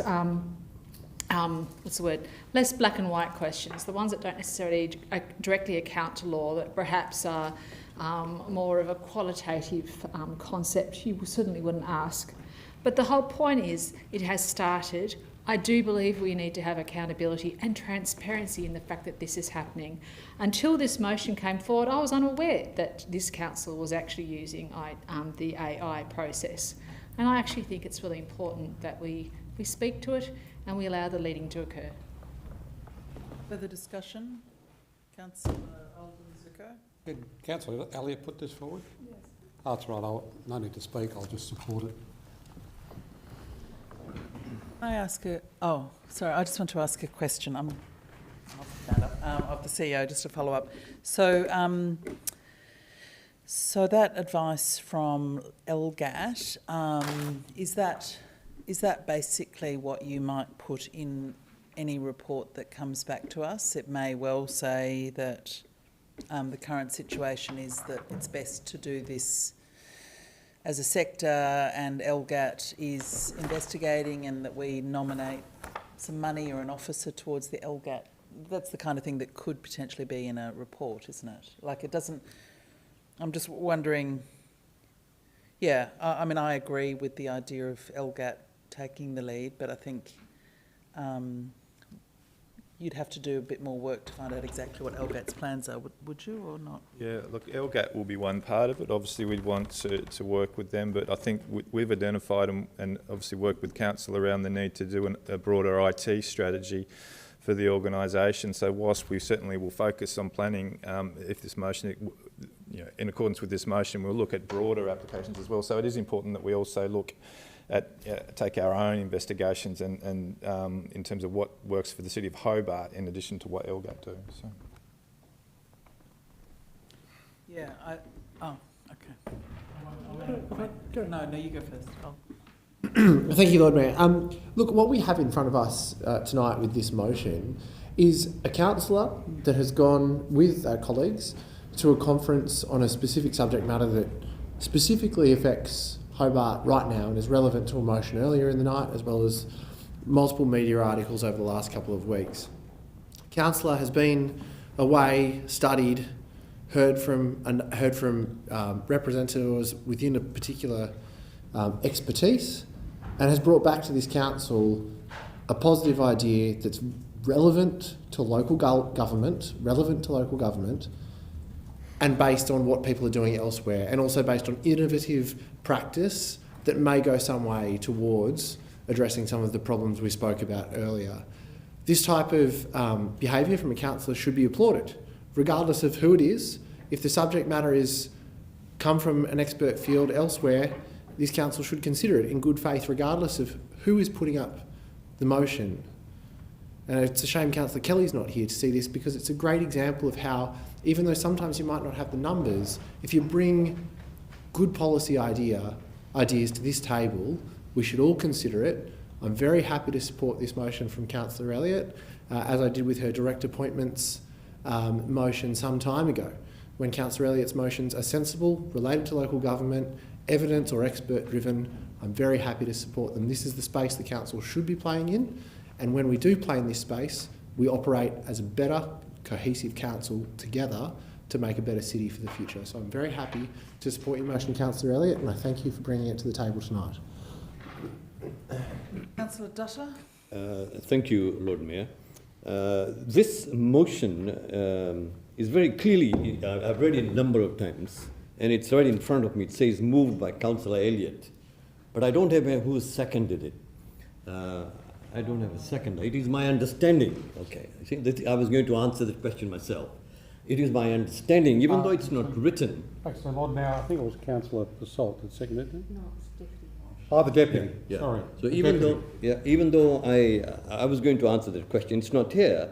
In this meeting, we note who's moved the motion and who seconded it. And as Councillor Basalt said, it's not because you are progressive or conservative or ideological opposition. That's not the point. The point for me is equally the same. The question that I want to ask here is in point number 1. When I read that, it said that into AI in the planning, and it's a bit vague for me. For example, I could interpret that meaning planning, urban planning and development. It can mean urban planning, infrastructure and planning, environmental planning. So my suggestion is, if we can, as I've heard, it is referring to development application in planning, would clarify it. That's all I'm saying. If that is the intention of that, but the word planning here is quite broad in general.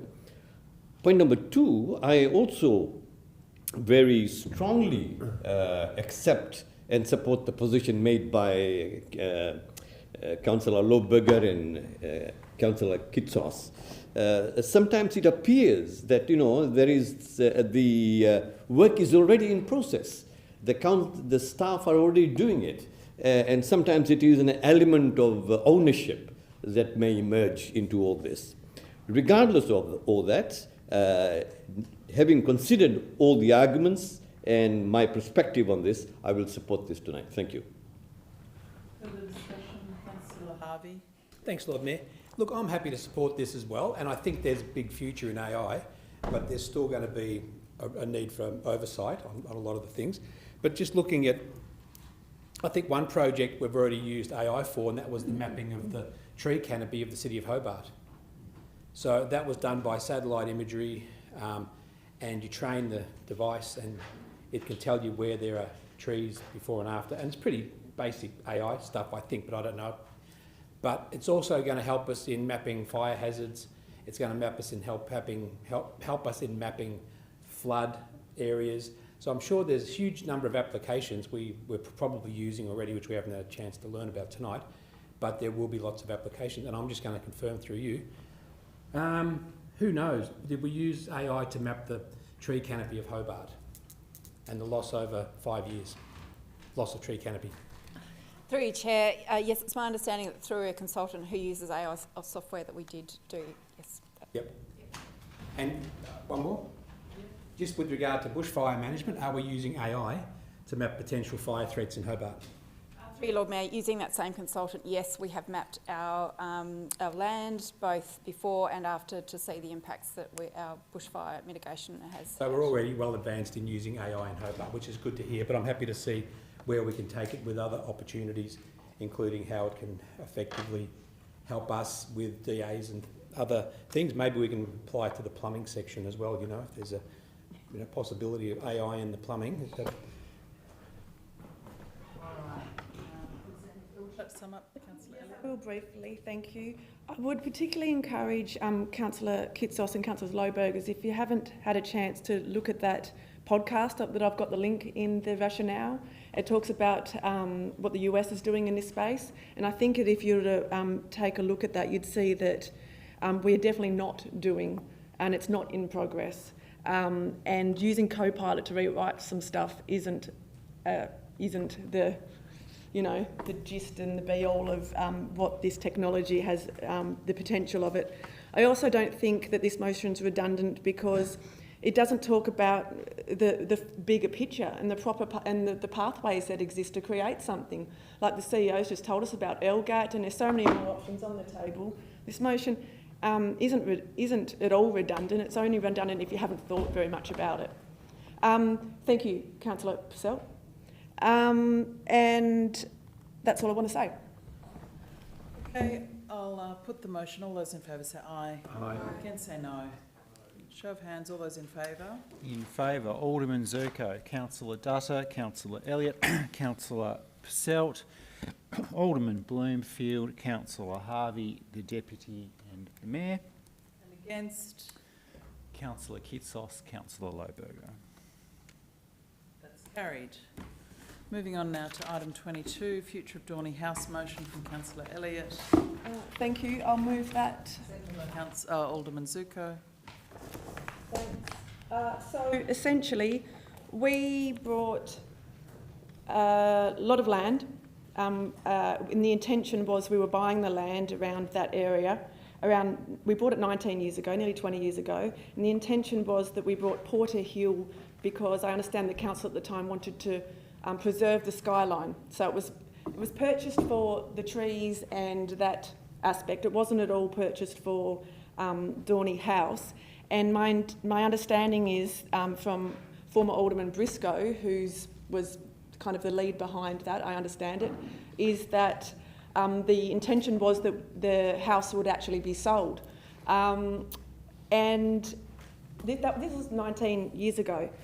And the reason this is here is because Dorny House is obviously beautiful and impressive and spoken about a lot in architectural circles, but it also costs us money to hold and it generates no income. So we've got a big asset up there that, like I said, costs us money, doesn't do anything, and it's not being used. That's a trifecta that I don't feel comfortable just sitting on. 2 out of 3, even if one of those criteria were met. But no income, costing us money, and it's not used. We have to do something about it, and I think 19 years is long enough for us to stop twiddling our thumbs on it. It's absolutely true that the site has its challenges, and I understand that it was rented out on occasion as a venue hire type arrangement until things got too unsustainable.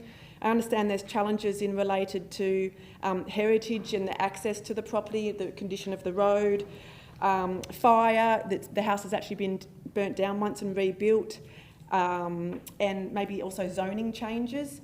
So obviously they are barriers, but just because it's hard doesn't mean we shouldn't not do anything about it. And I brought this motion because from my perspective, enough's enough. I can't turn a blind eye. And I asked questions about Dorny House about 2 years ago, and it's only been recently that it's come to the top of the list for things to look at. So I think we need as a council to commit to finding a future. And I've asked for a report to come back to outline some options for where to from here. I mean, there's all sorts of things that could happen. We could do a 20 or 30 year lease EOI. It could be high-end accommodation. It could be venue hire still. Obviously, there's roadworks to happen, or we could sell. So I want the officers to come back with some options and obviously a recommendation, because 20 years, when it's literally empty, the vast majority of the time, might be open one day a year for architectural open home type stuff, empty, costing us money and generating no income, we need to do something about that. Councillor Lohberger. Thank you, Lord Mayor. Look, unlike the last motion, I think this is a fantastic motion from Councillor Elliott. I 100% support the intent of this motion. But I was just leaping up to ask a question of the staff. Now, the council also owns a home in Taroona, I believe, that was previously leased by the Tasmanian Land Conservancy. It's quite a large, well, it's a small weatherboard mansion in some ways, on a large block in Taroona. Does that property have a name that we know of? It's on the way to Taroona, but it's in Lower Sandy Bay. Oh, okay. Yeah, you're right, actually. Sorry. It's, yes, Lower Sandy Bay. Right. So there's no one knows the name of that. Oh, well, not to hand. I mean, obviously we can make the inquiry.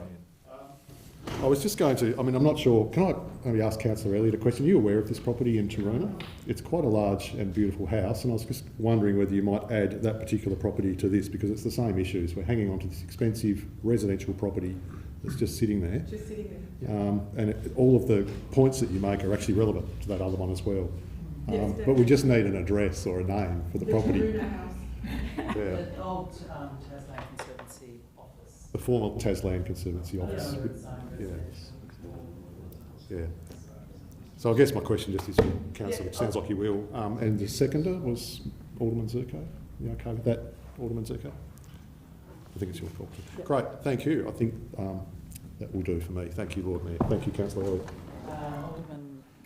Councillor Harvey. Yeah, I'll support this item tonight, and I'm also aware of the house down at Lower Sandy Bay, which is a magnificent house, and I think that was, through you, Lord Mayor, put in trust to us. I don't know whether we can sell it, but anyway, that's for a report to approve. And I'm going to add a third item to this. You might like to include it, but I don't want you all to get excited and run out and put a for sale sign on it. and that's the Beau Morris Zoo. So as part of my list of things I wanted to look at this year, it was the Dorny House and the Beau Morris Zoo, which have been sitting there for ages. The Beau Morris Zoo is really significant. It's where the last known Tasmanian tiger died, and there was other exotic animals there as well for a long period of time. And it's been sitting like it is for a long time. It's bandicoot habitat. It's heritage listed, as is the Dorny House. The Dorny House is quite special. But something has to happen with it as well. I'd like it to function as something. I don't necessarily want to sell it, but I don't know, and I would like to see what the current thinking is about the Dorny House. And if you want to throw in the one in Sandy Bay, I'd like to have a look at that as well, and also Beau Morris Zoo. So there's a big body of work here, but maybe we stick with the Dorny House for now, all right, and just signal that the other ones have potential. But I'd also like to correct how we ended up with the Dorny House, and it was through Patsy Jones, who argued for the Dorny purchase rather than buying more heritage trams, I think it was. So, and that was money from the, what was it? I can't think what it was now. A certain federal fund where we got some money. Bicentennial Fund, yeah. So that was, anyone know? It was a bicentennial fund, wasn't it? Yeah, it was. Yeah. So we had there was a choice going on at the time: more trams or, or Porter's Hill. So we ended up with Porter's Hill, which is a really strategic purchase. It's made a huge impact for that area, where you look up and you don't see development pushing up the hill. There's a definitive line across there. What happens with it, don't know. And again, it comes down to these barriers. Because we're also incompetent of driving cars or walking or whatever, there's all these regulations that say don't go anywhere because you'll fall off. So it's really challenging with this space. It's got some really challenging issues with it, including drop-offs into the form of batteries and other stuff. But it's been managed in the past, but it might cost a fair bit to get it up to code, unless we base it on the 1990s code rather than the current one, which is, like we've talked about earlier, there's barriers because we expect perfect, whereas good might be enough, but you can't just go with good, you've got to have whatever the code says. So I'm hoping something good comes of the Dorny House, and the other one's on the radar as well, that I'd like to do something or consider what the options are for the Beau Morris Zoo site going forward. Not to sell it off, but to actually think about how we could utilise that site going forward as part of the domain precinct, because it's a hugely valuable location.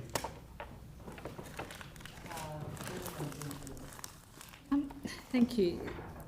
It's interesting because this motion really brings up the imagination, because frankly, a property of that stature, or both the two house properties in particular, of the stature that they are, imagine the return on investment by simply holding them would give the council. The amount of value that they would have compared to what we paid for or did not pay for would be substantial. And it could be that if we were able to, say, sell to a responsible person, that we could actually put that money into our proposed Lord Mayor's charity fund and really establish something strong and incredible for heritage to go ever further. The other thing is that it is unfortunately been the way where these properties have not been used and they do cost. Beaumaris Zoo, I was actually quite intrigued to find that Councillor Harvey has decided to bring that up, because I actually did bring up the concept of utilising Beaumaris Park actually in workshop, where I put forward the idea of making that into a children's playground. So Councillor Harvey, I already have some of the answers to that, because I've already asked all the questions, and I actually have a reply back from Council on that regard for you. Because it was interesting to note, whilst it might not be suitable for a playground, it was identified by Council that it would probably be useful more as a open space, I think was probably the more appropriate terminology. But wouldn't it be wonderful to make this accessible to the public on a regular and general basis? Because I think it has been closed for way too long, far longer than Dorny House or this other property, because they've at least been utilised in the last 30 years or so. So I actually do very much want to support this motion, and I love the opportunities that it may well supply our council. Zuko? Yeah, Lord Mayor, you're correct. The funds that we used to buy Dorny House was part of buying right across the ridge, the Green Ridge. What actually happened was the funds for the bicentennial were actually allocated to the tram. It was backflipped by a number of elected members at the time, which saw the money go towards the Dorny House and that. There were intentions to look at what we could do with Dorny House. I think I've been up there about 3 times. You see, this is the whole thing. Yes, it's heritage listed, but we are wasting an asset on the on that mountain. This is where we've got to be flexible and say, okay, how can we make this into something that is usable either for the community or for someone? Okay, the pathway's heritage listed, but it's dangerous. Surely occupational health and safety matters will overcome the factor of the heritage listed pathway to make it safe. So, you know, this house, and I'm glad that Councillor Elliott's brought this forward, which has brought in other discussions and debate, the Taroona one, and also it seems that the Beaumaris Zoo is the flavour as well, because I also brought that up at a workshop, at the last workshop. And if the CEO goes to the dungeon, might find some potential plans of turning that into an amphitheatre. That's one thing we don't have in Hobart. You know, we've got the Maya Music Bowl and all that, but we don't have anything in Hobart. And I think there was a report commissioned about turning it into some space where the community can use, because if you actually look at it the way that is, it actually would. But again, it means that some work may have to be done and certain things may have to be touched that are heritage listed. But when I do a lot of travel, Lord Mayor, and I look at developments sometimes and I go, well, isn't that amazing? You've got this beautiful church still sitting there, or this beautiful old building, and there's all development around it, and it's blended in so well. Sometimes we've got to look at things and say, how can we make it, and how can we get this to the benefit of the community and the city? So I know it's highlighted that the zoo site. I actually think it should be added into there as well. That the report come back in regards to what? Sorry. Yeah, a report to come back to see to revisit old reports and to see what potentially could go there. Look, we all might have our own little dreams, like kids' playground, a bandicoot area. But again, let's look at Hobart, what it hasn't got and what we can add to it. And an amphitheatre in that spot would be perfect, but hey, that's only what was put forward many years ago. So, can I ask the mover to accept it in? Yes. I'll ask the seconder to accept it in. Can I do that? But I want to talk to it quickly if possible. You can do it in your closing speeches. Thank you. Okay. I'll accept it in. Is that possible? You the seconder? Yeah, if you're the seconder and the mover's accepted. I didn't move it. I only suggested it. The movers accepted it. Second the motion. You seconded the motion. So I'll have to ask myself, will I? Yeah, so if Councillor Elliott's happy on... Okay, I'll be happy to. Because, look, I'm glad Councillor Harvey brought it up, because as I said, I brought it up at the last workshop as well. You know, I think it's time that we looked at these precious commodities we have. They are precious. You know, I fully supported that. Look, I didn't support. I wasn't happy with the fact that we took away the tram money for that to buy that thing, but I was glad that the Dorny House. That was that's what sold it to me, was the Dorny House being there, because I knew the Dornies, and that, as I said, I've been up there. Has everyone been up there? I think the report should also include a site visit for those that have never been there. It's an amazing property.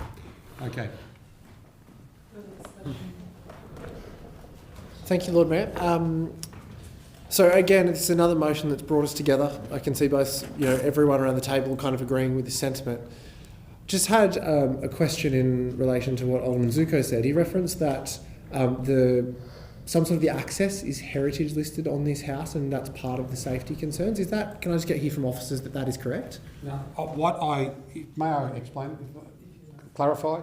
I was just clarifying if the pathway is heritage listed. I see. That's what I wasn't specific. I was just giving an example. Yeah, that's all good. Thank you, Alderman Zuko. But to kind of second what you've been saying, Alderman Zuko, a great Tasmanian heritage officer, I believe, who works in the region where our CEO used to work, said to me that heritage is about what you want to take forward with you. It's not about the past. It's not about that was done then and therefore we should keep it. It's about what makes things special of a moment in time. And we need to make sure that heritage listed properties like Dorny House are carried forward because they are special. It's an incredible property. And it's the fact that nobody is visiting it is, it's a tragedy. But I would also like to just raise that when I read this report, it referenced emergency personnel access. And I'd like to challenge officers' thinking, because this is similar to what landed us with the proposal for the previous Battery Point walkway, a concrete reinforced structure that, as I understand it, had to be wide enough and strong enough to support an ambulance driving down it, because we have to get ambulances to people on walkways. Emergency services have ways of getting people out of all situations. If we can amputate a leg in the Franklin River, we can get somebody out of Dorny House. Emergency service access may be a problem for events in terms of insurance, but it shouldn't prevent us from using this asset and allowing people in it. If somebody breaks their leg in Dorny House or has a heart attack, it's no different to somebody breaking their leg or having a heart attack on Kunani, Mount Wellington. I just think we need to just adjust how we look at emergency service access. We have helicopters and winches and four-wheel drives and all sorts of rescue personnel. But I do support this, and I support the Beaumaris Zoo edition and the Sandy Bay edition. Thank you, Councillor Lohberger.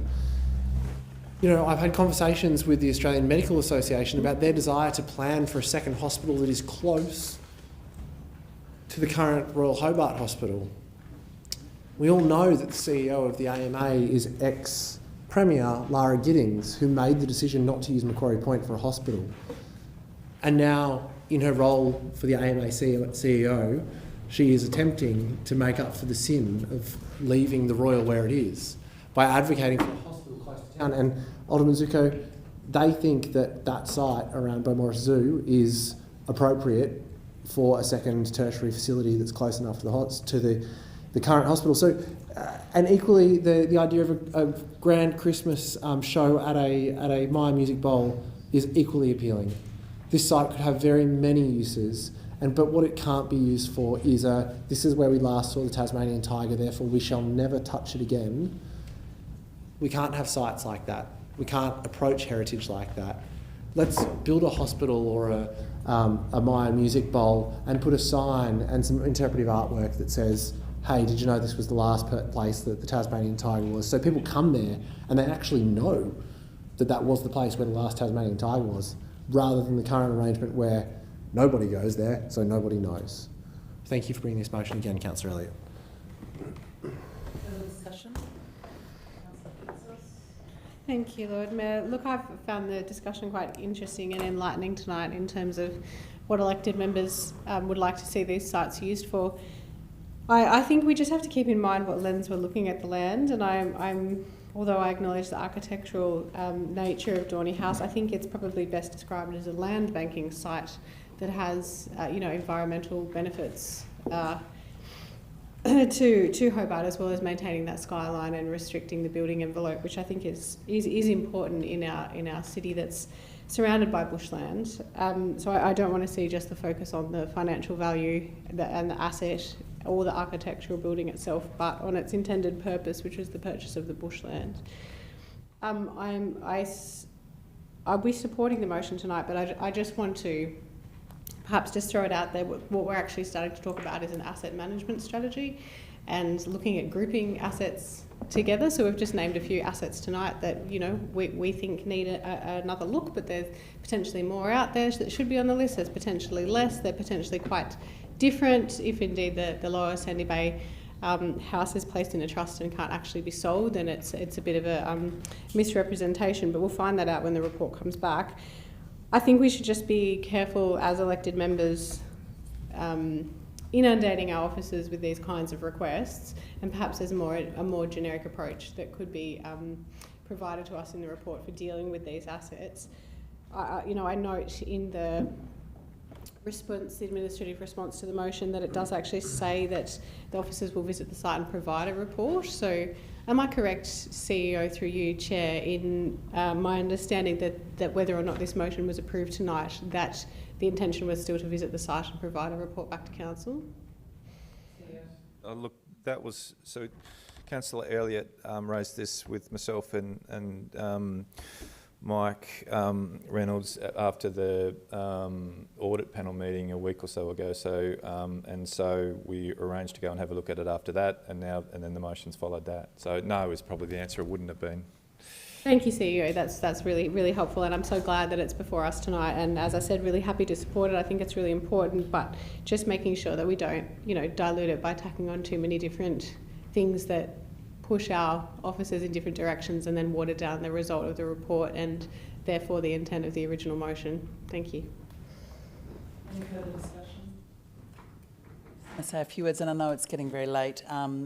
Look, I'll support this motion, but I just want to, say to people, a lot of things that we discuss around the table tonight, it's as though, it's the first time this council has considered these places and these issues and the use of these sites. Nothing can be further from the truth than that. So this isn't, good ideas have many mothers, I think is the saying. And the issue around Dorny House has been prosecuted by multiple elected members with multiple reports, and AI is going to be very helpful, because I would really encourage officers to put all the reports that have been done on Dorny House and some of the challenges around subdivision and some of the cost into an AI model, and then check it and see whether the current officers have a different interpretation, whether things have changed. But you know, we have to prioritise things in this council, and what we have found previously is that some of these sites have got very challenging issues that cost a lot of money to fix.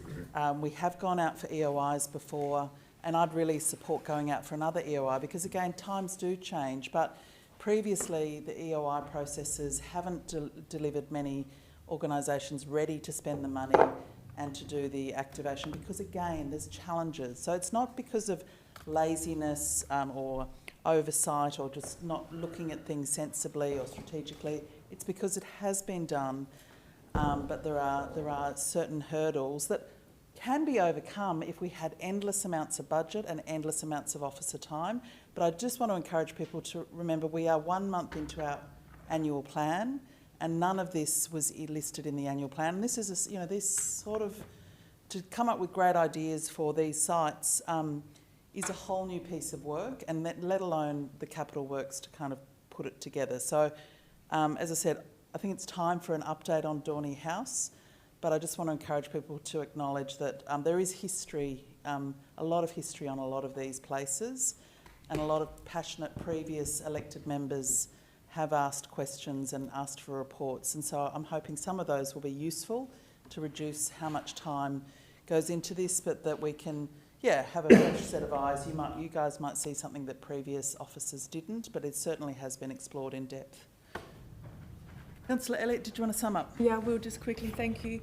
I completely appreciate it's not the first time that these topics have been spoken about, but the situation hasn't changed. And just in terms of the practicality, obviously we've got 3 different assets in the mix, but I'm hoping that officers would approach it not one big super report, that we would prioritise like a report, look around Dorny House first, then Taroona, and then Beaumaris would be my hope. And I don't see it so much as an asset management plan. That's something that's more is a lot drier. I see this is a strategy setting, which is the council's job, and I actually would be excited for us to have a optional brainstorming session around potential uses related to each of them, where we can all go and actually throw crazy ideas out there. I mean, I love the idea of the amphitheatre, and I can completely see how the topography and things like that would work. I would, like I said, if we can have some brainstorming sessions, approach the reports in a hierarchy. I know that it is work, but at the moment it is document development work. We're not looking to commit funds. We're looking to think at potential pathways, and I'm excited about the potential creative options out there. And I'm also excited that we could have these sites which are currently not used, and that's a good thing for and making them available, whether that's whilst they're still in council ownership or whatever, however it might be, but they need to be used, and also having these sites improving our council's bottom line as well. Because I do absolutely in life believe that if there's a will, there's a way, and I'm always someone that's determined to make things happen. Thank you. Okay, I'll put the motion. All those in favour say aye. Aye. Against say no. Carried unanimously. Item 23 is responses to questions without notice. Moved by Councillor Posselt, seconded by Councillor Lohberger. All those in favour say aye. Aye. Against say no.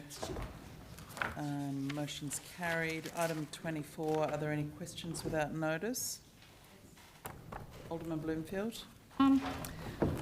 In considering the establishment of the Lord Mayor's charity fund that we're in the process, which is really exciting, and given that yourself and I are both on the existing Heritage Fund, I wanted to see if we could explore, had it been considered to look at winding up our Heritage Fund and popping that into the Lord Mayor's Charity Fund, given that it's about heritage and giving out small grants and so forth. I just saw some cost savings and some additional potential income streams going forwards for giving out further grants and so forth, but more importantly, creating a critical mass of investment. So I was really just kind of checking in to see whether or not we could explore that. it's early days in respect of the charitable trust. We could certainly look at heritage being a theme. I'm not sure in respect of the winding up of the current arrangement, but certainly we will come back to council in the next little while to discuss what sort of themes that this council would like to see sort of that particular fund or foundation sort of focus on, and definitely with a city deep in heritage as Hobart is, it's likely to be something that we can look at. So, can I just add though that it's the Heritage Fund was based again on history and the winding up of a particular state fund, so we are required. We've got quite strict rules around that fund that we can't actually change. So it's work. It's fine. I have another question too. A ratepayer actually approached me and asked about the marine survey that's been undertaken down at Lord's Beach when we're investigating with the ferry and so forth. I understand that, but they wanted to know when the marine survey was being done, did they actually locate any spotted handfish? They were just kind of asking me about it. Oh look, so that report isn't final yet. Clearly there'll be spotted handfish. There are known to be in that vicinity, but that report hasn't been finalised, so we wouldn't be able to provide that information at this point until that's actually finally in the public realm. So. Councillor Harvey. I've got two questions, Lord Mayor. First one is, can I get an update on how the cat prohibited areas or cat management areas is progressing, and when that will be achieved? Got that? Through Lord Mayor, we'd have to take that one on notice. Okay, that's cool. And the second one is, does Hobart participate in the Feral Deer Council or Feral Deer Committee, or in a Feral Deer Committee? Look, I don't believe we participate in the committee. We were asked to provide a letter to support the committee a little while back, which we did, but I don't believe we're actually actively involved in it. Okay. And is there any evidence of deer in the peri-urban area around Hobart that we should be aware of? Look, I'd have to take that one on notice, Councillor, and ask around our open space and natural resource networks. Okay. And I guess the final question on that, which you don't need to write down, should we be participating in one of those, in that committee, that Feral Deer Committee? I guess the response, what we find out, we can inform our response in respect to that particular question. So. Yeah. Okay. Thank you. Councillor Elliott. Thank you. I've emailed through my plumbing questions, so they're done. Have we heard anything back from Labor around the payment request we made? No, not at this point. But the request went out. Thank you. And what's the time, how much further away are we away from having the implementation of the Collins Street changes between Victoria and Murray? How much further until that's in place? I'd have to take that one on notice. I don't want to give you the wrong information. No problem. Thank you. And my final one's actually for Alderman Bloomfield, if that's okay, because I read in the media release earlier around the Beacon Foundation and a partnership, and I was just wondering if, and I saw Alderman Bloomfield's quotes in there, I was just wondering if you could provide some feedback on how that came about and if Council saw that. It was quite an interesting adventure in turn of events because it didn't, as you know, come to Council. What happened was I met up with the Director of City Economy and we were chatting regarding my recent visit to Brisbane City Council, where I got a lot of information about how they do things. And we were discussing what we could do to improve the situation with youth in our city. And there was mention about some work that had been done interacting between small business and council. And as a result, I was very excited to see that it was actually a proactive thing we could do. And in particular, since the Safety Alliance Committee was coming up for its first meeting, I wanted something tangible on the table. I wanted to know that we weren't simply going to talk, that we were going to do something that was very, very active. As a result of that, I was chasing that up quite a lot to ensure that something happened because it was months away. And then at the very last minute, I discovered that when I got to chair that first committee, that council hadn't just done the research, that they'd actually committed the $10,000 to the Beacon Foundation. I was elated because it meant that I didn't have to necessarily put it through to the committee, because my understanding at the time was that the procedure would have been, I thought, that it would have gone to that committee, the committee would have approved it, and then it would have come to council, and then this room would have been had explained to them, and we would have gone further. But instead it had gone through as an operational process, of which I was very pleased to know I had some impact with. So that's kind of in a roundabout way how that occurred, but it did make me question how that was operational, and how perhaps our understanding of operational is possibly different to what we thought it was. But the overall outcome, frankly, I'm absolutely elated with. So I'm grateful it happened. I think it's a positive and wonderful thing, but I struggle with our new process, the way things are done. So it'd be something that I would probably also question, that we could have greater understanding of what operational is defined as, so that we actually can ensure that when we do things, we understand how they come to be. Thank you. Just wondering whether the director did you want to say add anything, or take something and provide some additional information on notice later? No other context. I think the council's given a good overview of how that project came about, and it is being delivered as an operational initiative. All right, so there's no further no further questions. We'll move on to item 25, which is responses to questions arising during debate. Someone like to move that? Moved by Councillor Loberger, second by Deputy Lord Mayor. All those in favour say aye. Aye. Against say no. Carried unanimously. Would someone like to move that we move into the closed portion? Yes, please. Councillor Loberger, seconded by Deputy Lord Mayor. All those in favour say aye. Against say no. Carried